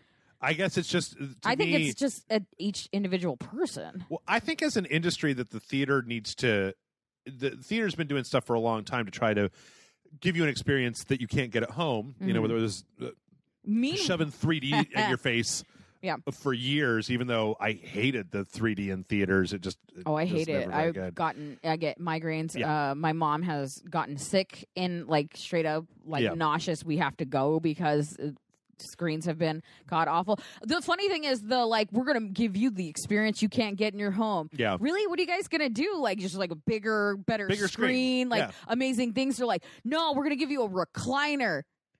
I have a recliner in my fucking house. You're gonna give me a living room? I got 2 fucking couches. Yeah, bro. And believe me, that shit is much worse when you live in my house where we have a projector and we're literally blasting a fucking movie on a wall. Yep. We already have that. I don't need your bullshit. That's not what I go for a movie going experience. I want something in between both of those.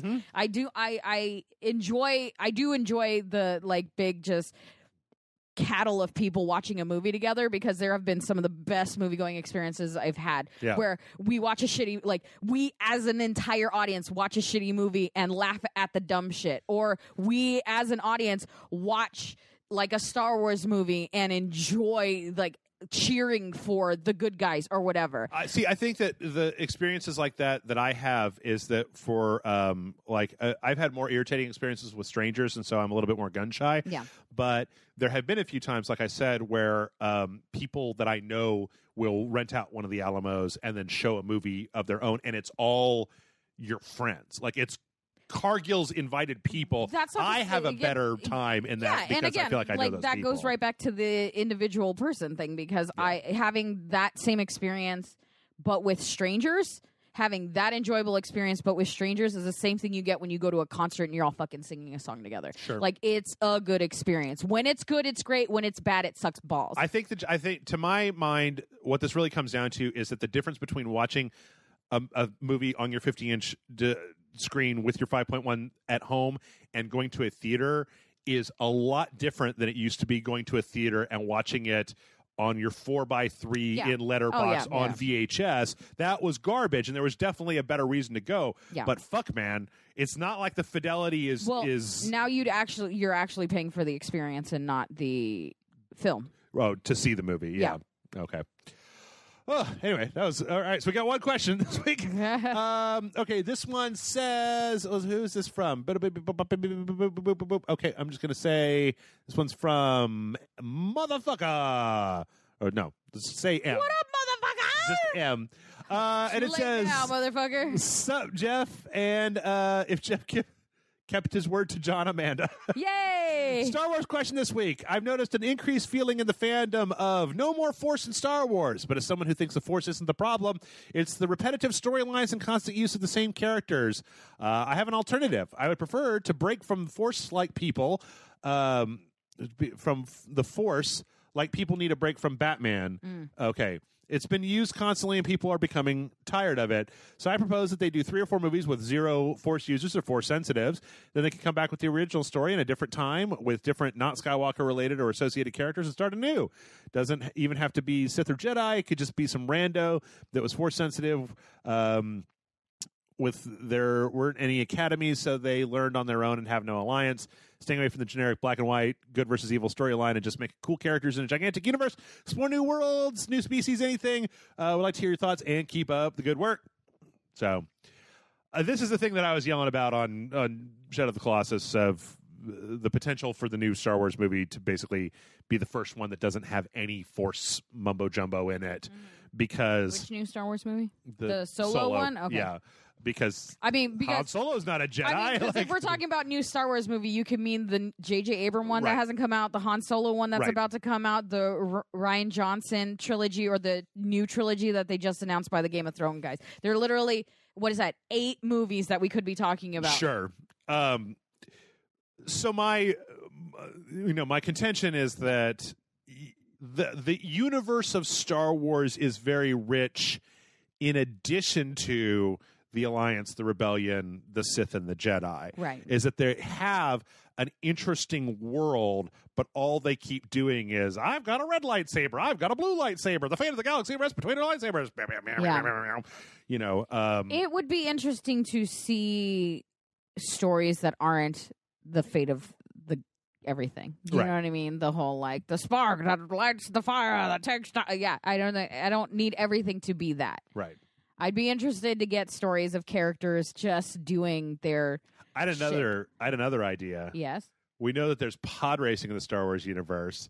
So what if Are it we was making like Fast and the Furious? What if pod racing? What if it was street racing on Tatooine? I live my life by a quarter parsec at a time. Quarter parsec at a time. It's all about family. Yeah, no, put fucking Vin Diesel in there. It's the Fast and Furious. Vin Diesel's Tatooine. young, rambunctious Jabba the Hutt. That's Jabba the Hutt back in his pod racing days.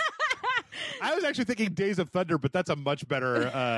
That's much better. Oh man, I'm giving away all the good stories today. Yeah, fuck. It's just I don't know. It's just for me, they keep remaking, and then they keep leaning on the Skywalkers. Not even the Skywalkers, but just Jedi and Jedi powers. Like even in Rogue One, they had to have somebody who was look. The guy had to have like some kind of latent, untrained Jedi powers. There's that scene where he walks out. Yeah, fucking. He's a is he Zatoichi or he's just a Jedi? I am one right? with the Force. Yeah. The Force is one with me. Like there was a lot of there was an implication the guy had some kind of Force, Jedi or Force affiliation. Force affiliation. I don't know. Well, he wasn't a Jedi. He was like a protector of the temple or blah blah blah blah blah. But the problem with Rogue One is you could point to Rogue One and say, what about Rogue One? But the problem is that Rogue One was still about stealing the Death Star plan, so it was still kind of part of that storyline where I'm just like... That shit ended with Princess Leia. Definitely part of that storyline. Just go over here. Like my ideas on Shadow Colossus, like what about Ocean's 11 on Canto Bight in the Star Wars universe? Yeah. Like what about a street racing movie on the mean streets of Tatooine? What about fucking Mission Impossible Ghost Protocol? You could make a fucking Indiana Jones movie where he's literally not Indiana Jones, but like that kind of movie where he's trying to find the old like Jedi temples and get And literally, that's how it's connected to the Jedis and nothing more. Then you have your You've already got magic Nazis. chick. Yeah, So you got everything. You could make any movie in the Star Wars universe. Sure. And then it's a Cloverfield movie. Like Die Hard. Yeah. This is the Coruscant. Like terrorists have taken over. You could though. Think of like Yototomi towers. Jesus. No, but you really could. You could just have some kind of like imperial building that is or some wherever fucking Amidala Naboo. Yeah, like a Nubian building. What's a Nubian?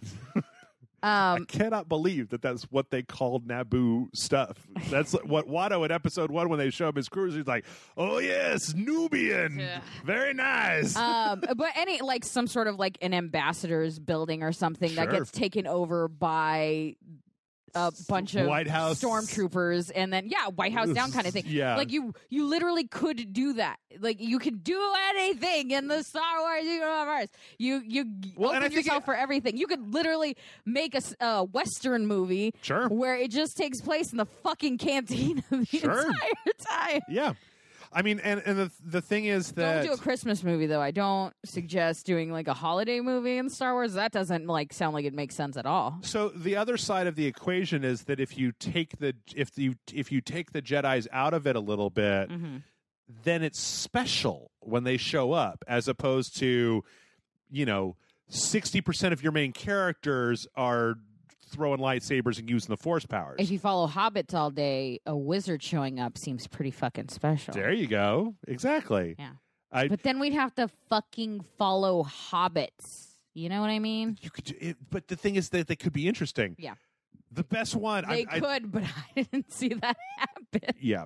I said it before, but like, man, I know that it's not going to be what it is because I've watched the trailer and I'm not going to give anything away. But like, what if that Han Solo movie was like fucking 48 hours and it's like Lando and Han Solo, the odd couple that get pushed together, and then they've got to like run from the Empire in this YT Corvette that they stole, right? And they're just like fighting with each other, and it's funny, and it's got some action in it, and whatever. Like, I love that movie.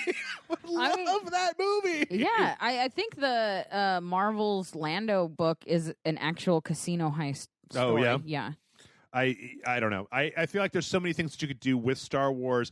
Because, okay, this is when we were talking about this is what I was thinking about. Is because if you keep doing what they're doing, then I feel like it becomes like Transformers, where if every movie is the fate of the entire galaxy, then by the fourth movie, you're just like, what hot new thing are we going to have to go blow up? Fuck the galaxy. I'm done with it. Right. I'm over it. Right. Yeah. I mean, like, you get fatigue. I mean, hell, I love the Fast and Furious movies, but I'd be hard-pressed to tell you the plot of 7. Was that the last one? Where, like, it's Charlize Theron makes... She brainwashed Vin Diesel? No, she blackmails him into going against his family. But in Fast and Furious 6, Michelle Rodriguez comes back from the dead and she's going against family. Like, it's just the same movie. Yeah. Like, what? Or maybe it was 5. I don't remember which one. 6, maybe. But, like. Is Jeremy Renner in any of those? I don't. Not that I know of. Who jumps on a skyscraper in that one? The cars do. No. Do you know? Yeah. Yeah. There's one of them where they literally drive a car out of the top of a skyscraper. I said it and I was like, hang on. Really happened? At least in those movies, you got scenes like Dwayne Johnson getting up and literally flexing his broken arm out of a cast because he needs to go have a fist fight with Jason Statham. But there's just so many things you could do. There's so many things you could do, and by limiting it to this bullshit Skywalker family, Alliance and Rebels. I talked to a friend of mine who's a pretty diehard Star Wars fan, and I was like, I just feel like maybe you need some Star Wars movies without Skywalkers, and he was like, but the Star Wars movies are Skywalker movies. And then it's like an interesting, because if a lot of people think that way, then you might be splitting your audience. Maybe. Well, I mean, if you're going to be doing 8 movies in the span of 8 years, might as well just toss a couple that have nothing to do with Skywalker. Well, that's another thing, is that I feel like that this is a thing that even the Marvel universe, like we were talking about before, could learn from, is that there's a you can't keep people at 11 for forever, right? Mm-hmm. So if you were to start shifting genres and moving away, and like, so okay, the first part of the Rey Finn Poe story is episode 7. Then we're going to have 2 years, not 1 year, not just Rogue One, but 2 years of completely different Star Wars movies. Not Death Star plans, but this one's a comedy and this one's a heist movie. Mm-hmm. Then we come back to it, is that it wouldn't be like every year. It's like you get tired of it, right? That it's part of the Marvel movies are less special to me. Even what I like about the Infinity War trailer, it's still just kind of like, I mean, all right, so it's going to be a bunch of the CGI bros that I know jumping around and doing stuff. And like, you need to give me something different. You either need to give me something different, or if you're just going to make the same movie, Guardians of the Galaxy 2, then give me more time to forget about the first one so that I'm cool with just watching a rehash instead of just coming back to it. You can even do a horror story. I'm just throwing it out. Was that New Mutants, right? Yeah, Mutants is a perfect example. Well, Star Wars even did it in a novel form. Sure, they had a zombie. It was like essentially a zombie outbreak on an Imperial ship with just a bunch of stormtroopers.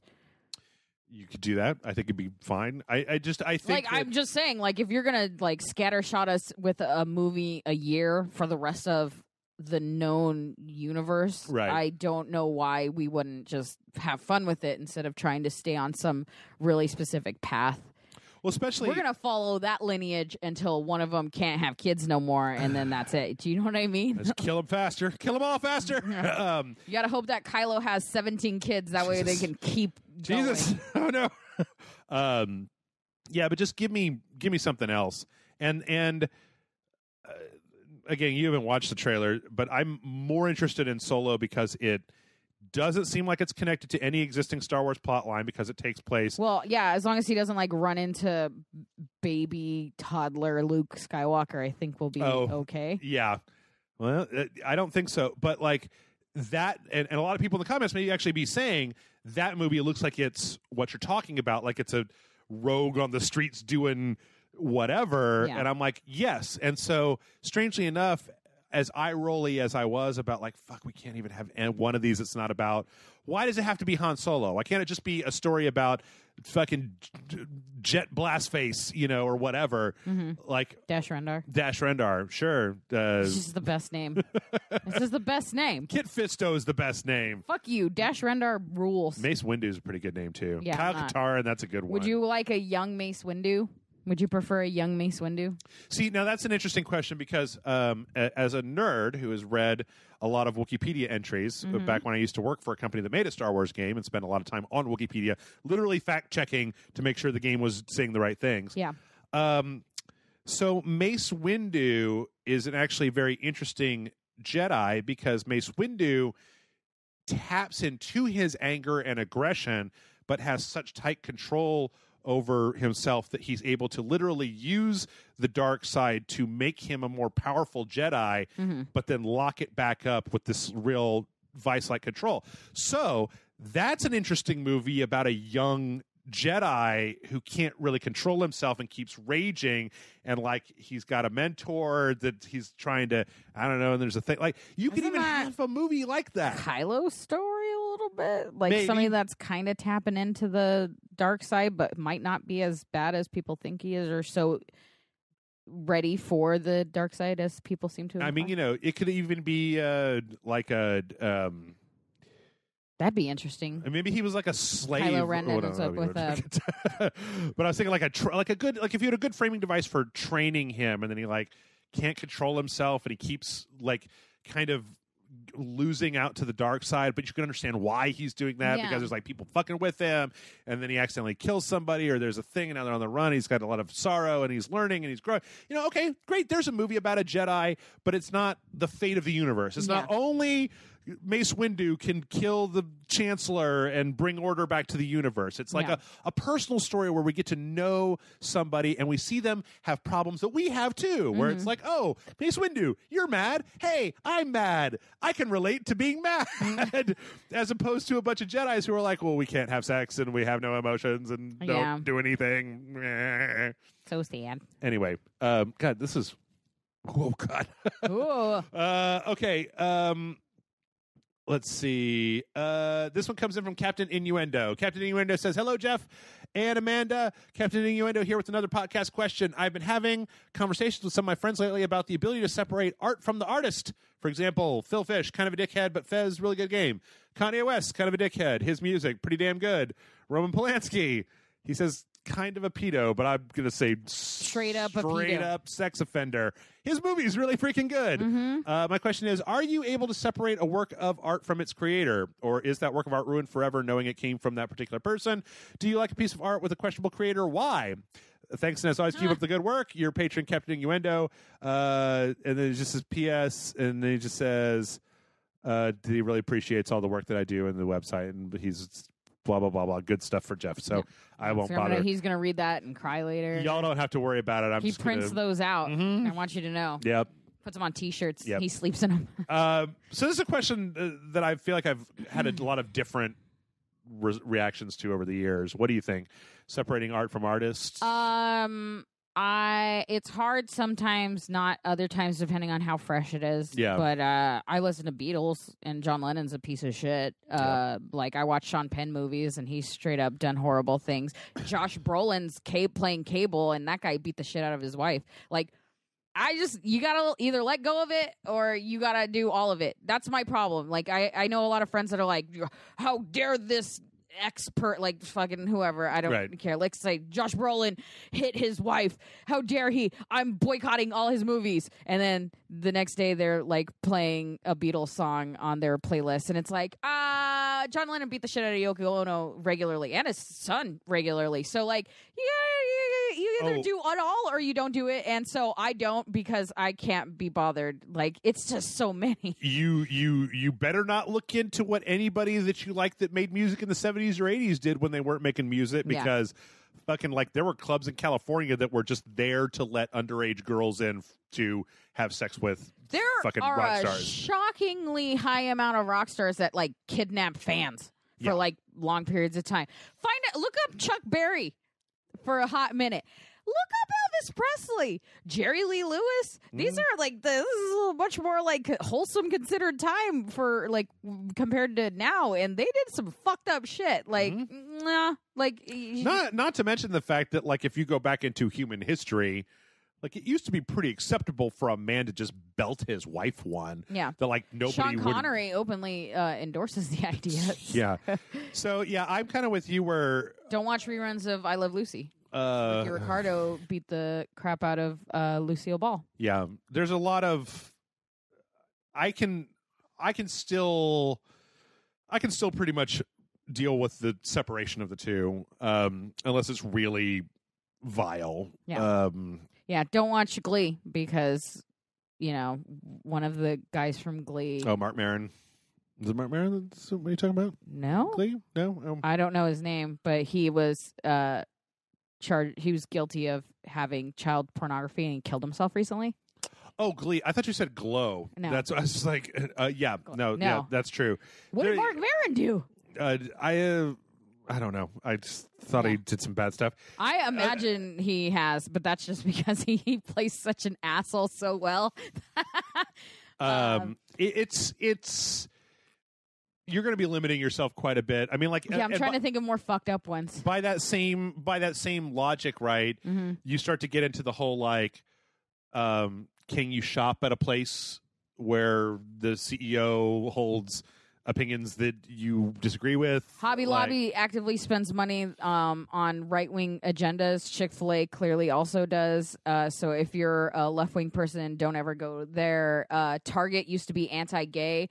Forever 21 used to pay their Hispanic workers less than their white workers. Like, there's a lot of it. There's a lot of it. You either have to let it go, or you're going to be holding on to a lot of grudges for a lot of time. I feel like there's you can do what you can do, or you can let it kind of eat up. Like, I don't feel... If it's something that you feel like you can change it in a way that's not trying to force somebody into your own personal political beliefs, because I do feel like people should be allowed to feel the way they do. Sure.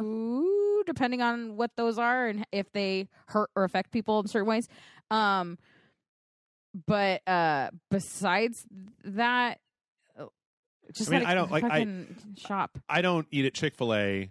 I don't like Chick-fil-A. I never did. So I don't. There's no Chick-fil-A where I'm from. So when I came here and everyone's like, Chick-fil-A, I was like, I tried it once and was like, it's like a chicken sandwich shop, guys. Calm down. It's like, y'all get real fucking crazy about your food here. It's true. Like, Whataburger is the best, and it's like, I mean, it's like a decent burger, but like, calm down. Yeah, it's true.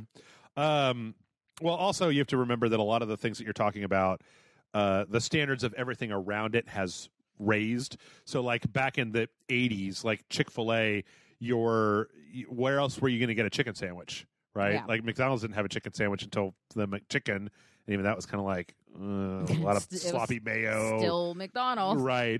So back in the olden days, you went to the place that had the chicken sandwich to get the chicken sandwich. Or if you compared... Or waffle fries. That's why, right? Or waffle... I hate waffle fries. Right? Too much. Go to Culver's, get yourself some crinkle cut fries, and live a happy life. No. Thin cut... super crispy. What's wrong with you? It's everything. Everything. Were you not hugged enough as a child? No, obviously. No one touched me, ever. My mom used to just put food on a stick and then just poke it at my mouth. When I cried, she'd just take a broom and lightly pat my back with it. Still strangely aroused by mops. Anyway, I try to take a medium of the road approach. I find that, especially in today's day and age of information saturation, it's very easy to make a largely declarative statement that's like, I will never. And it's like, well, when I was in college, Hobby Lobby had art supplies that I needed, and they were cheap. Mm-hmm.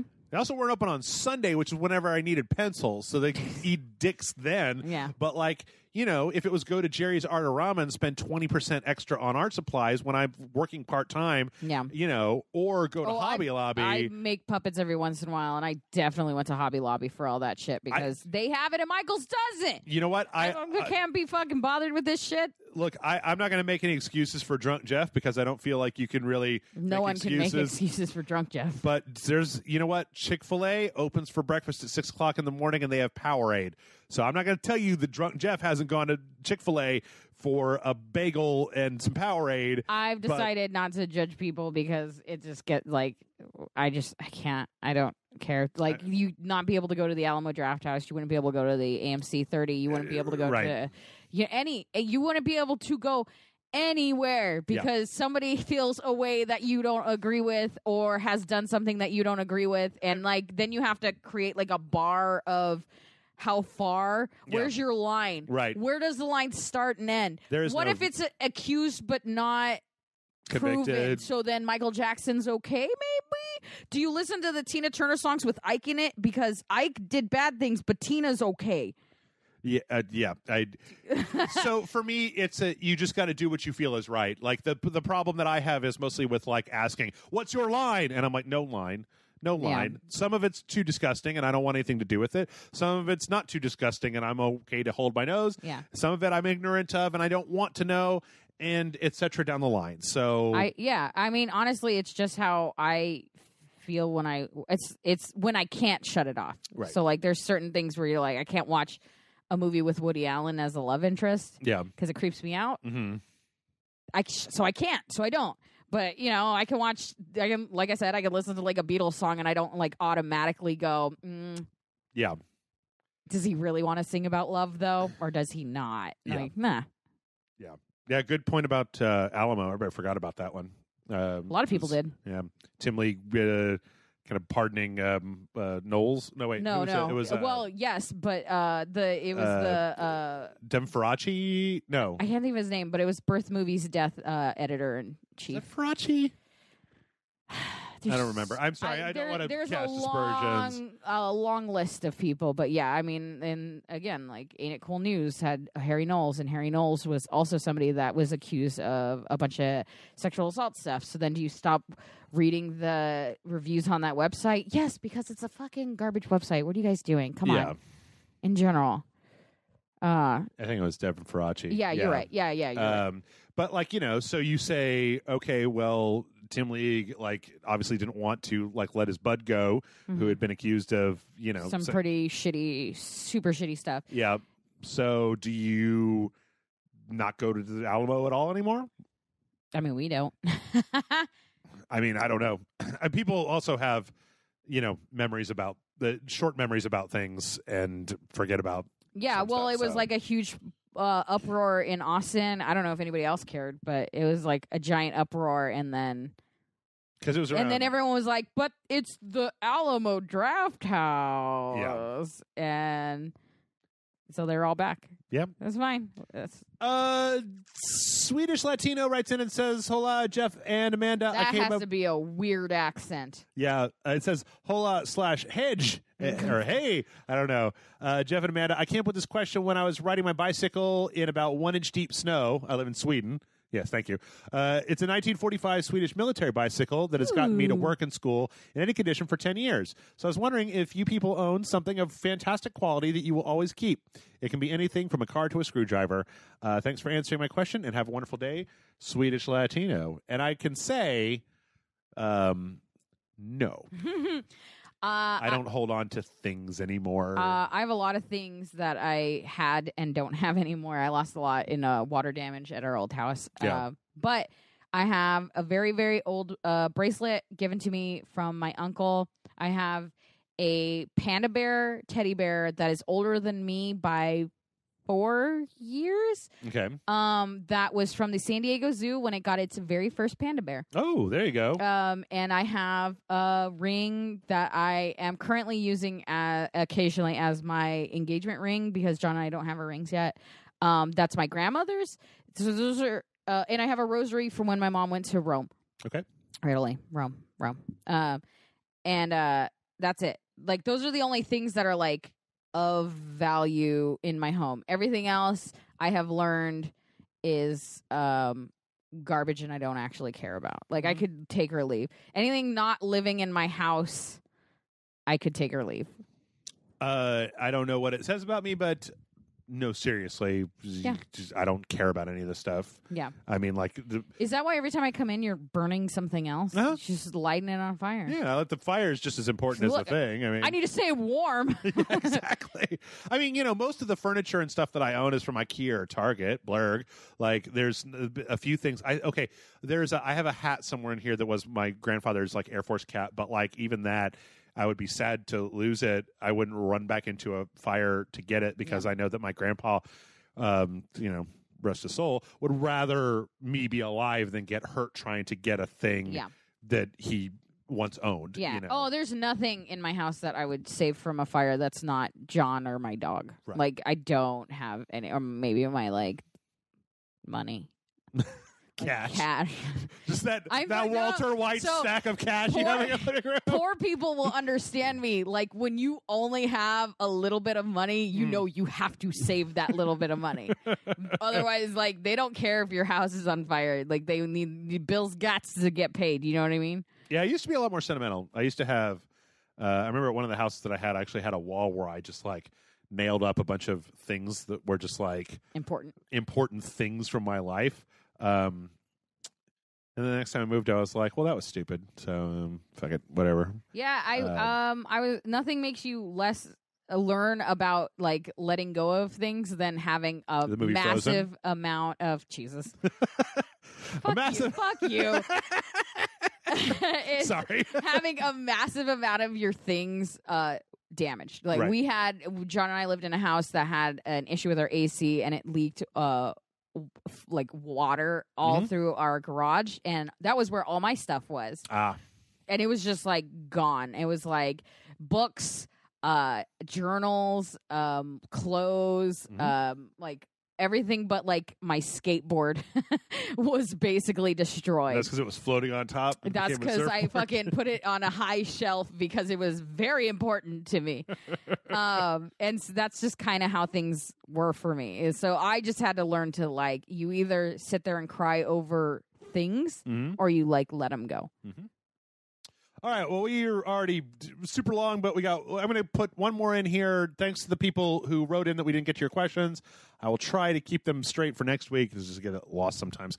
We should just do a question episode. This one says, sorry if English grammar is not correct. I'm still new at this. What up, guys? Mauricio here. We're finally in 2018, the year where miracles can happen. Talk about animes that have never gotten a sequel for over 10 years finally getting made this year. And then says there is a lot. Okay. So here's my question. After seeing Star Wars and a couple of TV shows, aka DC shows, my expectations are now shattered. I don't know if it's because I see too many movies / anime, but nothing surprised me anymore, and everything is predictable for me. Frowny face. It wasn't until the recent Supergirl, yes, I watched Supergirl, episode from the past weeks, which did a lot of drastic things that I did not think were ever going to happen, and I ended up smiling a lot. Example, minor villain of the week type leading to having a big role this season. Main villain, he's describing things from this Supergirl episode. Yeah, trying not to. Yeah, so whatever. So throughout your years, what media, games, animes, movies, whatever, actually surprised you, or you thought it was going to be garbage and liked it in the end? And your answer can't be Dark Souls, even if it comes first in your head. And yes, that's my answer too. Because let's be honest, stuff out there is too much of the same with another series. But I don't know what the fuck Death Stranding is.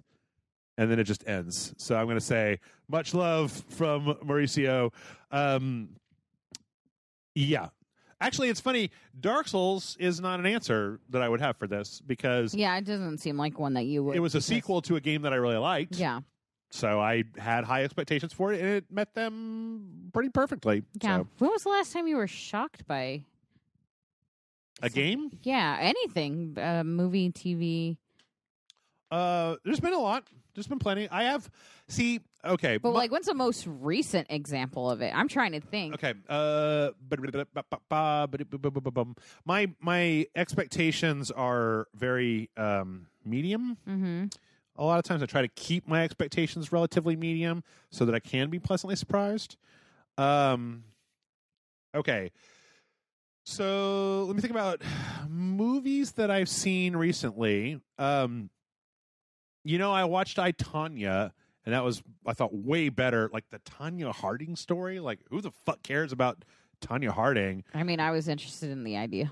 Just because I remembered it. It was just such a... Thor Ragnarok, I really liked, and I have actively not liked the first two Thor movies. Mm-hmm. Like, they were the bottom of my list. So that was kind of a surprise, like how much I liked it and how it did a lot of things that other movies do poorly well. Like the use of there's some licensed song stuff in there that I feel like was much better in there than in previous things. You know what? This shit happens for me all the time. I love stuff. I just got finished watching... love stuff and things. I just got finished watching The Good Place. Yeah. And The Good Place was weird because I almost lost it in season 1. And then, I don't know if you know, but like The Good Place is actually really fascinating because the end of season 1 changes what that show is, and then season 2 is a different show. And so I was like, and then I got to the end of season 1, I was like, oh, and then I went to season 2, and I was like, now, hello there, The Good Place, which I've been putting off watching for a while. Let's see. I'm trying to think of some other stuff. I'm trying to think of what was the thing before Devilman Crybaby? Was that Last Jedi? You know what? There's plenty of games that fall into this category, and they're the ones that I always talk about. Doom. You know what? Yeah. I watched them have trailers for that Doom game for like 2 years, and I was like, it looks like they're just fucking going to make another rip-off Doom game where it's just like, look how brutal and violent it is, blarg. And then I played it and I was like, oh my god, it's so brutal and violent, I love it. I mean, but I feel like it's easier for video games, mainly because we do so many independent games that you go in like going, I heard it was like a fun little game, and then you play and you're like, holy shit, that was like the way Stories Untold affected us, or at least the first chapter of Stories Untold affected us, where we were that took me aback. Like it was a genuinely fun experience. Even like Stanley Parable, which should be out by now. Okay, so I was like, it should be out by now. Yeah. Yes, should be out by now, or at least one of the episodes. The first, episode 1. Yeah, but they're like a bunch of games. Like I feel Hitman. They talked for a year before Hitman came out. I was like, this is stupid. Why would you release this as an episodic game? Like, they're just doing this as a cash grab because episodic games are all the rage. Like, bleh. Yeah. And then it was just like, holy shit, this is the greatest episodic game I've played. I'll tell you what. I will tell you right now. Tell me what. Boy, howdy, did I expect the Nintendo Switch to bum me out some way. Yeah. That there was going to be some fundamental horseshit with the Nintendo Switch that was going to make me just like roll my eyes. Yeah. And like, nah, bro. Nintendo back at it again. Yeah. Even that new Zelda game, like they kept showing just like, here's the cooking mechanic a million times, and I'm just like, so? But John and I are gonna buy cardboard Nintendo toys. Oh yeah. Oh, we're gonna buy those. Yeah. 100%. Oh, the Labo. Yeah. Yeah. Let's see. I'm trying to think of some other stuff that was genuinely like, okay. I'm trying to think of media. Because last year there was a lot of disappointing for me. The Blade Runner, Wonder Woman. I mean, there were a lot of movies that I saw that I was just like, I've had a lot of no movie times, and I'm trying to catch up on movie times. And then I'm going to catch up on movie times. Anyway, here's a list of 100 horror movies I'm going to watch instead. Yeah. Yeah, so I'm still behind on all my movies. So I really only watch movies that I knew I was going to like. Okay. It's like, Guillermo del Toro directed The Shape of Water. I guess I'll watch that one. Right. I haven't watched that one yet because I started it and I was like, oh no. My girlfriend will kill me if I watch this without her because it looks like it's just the very beginning of the movie. I was like, oh, this is going to be a movie that she's going to adore. Nice. And so. Yes. Yeah. Everyone would adore it because it's beautiful. Yeah. So I'm just looking through some of the new release movies. Haven't seen. You know, I don't know, Mother. So I liked Valerian more than any other person ever. I don't know if it was a shock that I liked Valerian. Right. But it was a shock how much everyone else hated Valerian. Oh, okay. Like, I still haven't watched it. Middle of the road. Yeah. But like a little higher up than that. Do you know what I mean? Like it's like upper tier. I want it to be on Netflix. Like I want to see it I want it to be on Netflix too. Or I want to buy it on Blu-ray. Or I want the money to buy it on Blu-ray. Baby Driver. I still haven't seen it. I was so impressed. Yeah, because Baby Driver. The trailer looked like garbage to me. Yeah, it looks kind of stupid, and I ended up really enjoying it. Not just that. I tell you what, I will consistently will consistently underestimate Disney movies. And fucking Moana was like, I fucking loved that movie. I just thought it was great. All those songs, I really liked it, et cetera, et cetera. I think there's been plenty of stuff that was good. I'm trying to think if there's any like TV series. I was looking at Better Call Saul a little cockeyed when it first came out, but I'm just like, I love that show. It's one of my favorite shows that's out there. This you will not want to hear. Because you don't care, but other people might. Yeah. But WWE, the Royal Rumble, any wrestling fan will go. Of course, we know what's going to happen because the same bullshit happens every fucking year. They pick some asshole we don't give a fuck about. Yeah. And they have them win. And this year they picked a Japanese superstar that is a indie darling that's popular with the fans. They typically don't go with who's popular with the fans. Like the last 5 years they've gone with whoever they fucking decide. Yeah. It was actually really neat. It was like a nice change of plans, I think. And, you know, everyone was expecting Ronda Rousey to win the women's Royal Rumble, and she didn't because she wasn't in it. So it's just cool. Cool. Well, you know what? I think I'm going to wrap it up there. Okay. There's probably some more stuff that we could find, but we've been at it let's for end it on wrestling. Woo! A while. I win. So thanks everybody for writing in. Thanks everybody for listening. Thanks to everybody for everything all the time. Thank you for being a friend. Exactly. But just don't look up the history of the people who made that song. So you'll be sorely disappointed. No, I don't actually know that. I'm like, maybe. Don't look up Betty White. It's a horrible thing. MailRageLife.com is the email address. Send in your questions for each week. Every week we do this. And, we'll see you next time.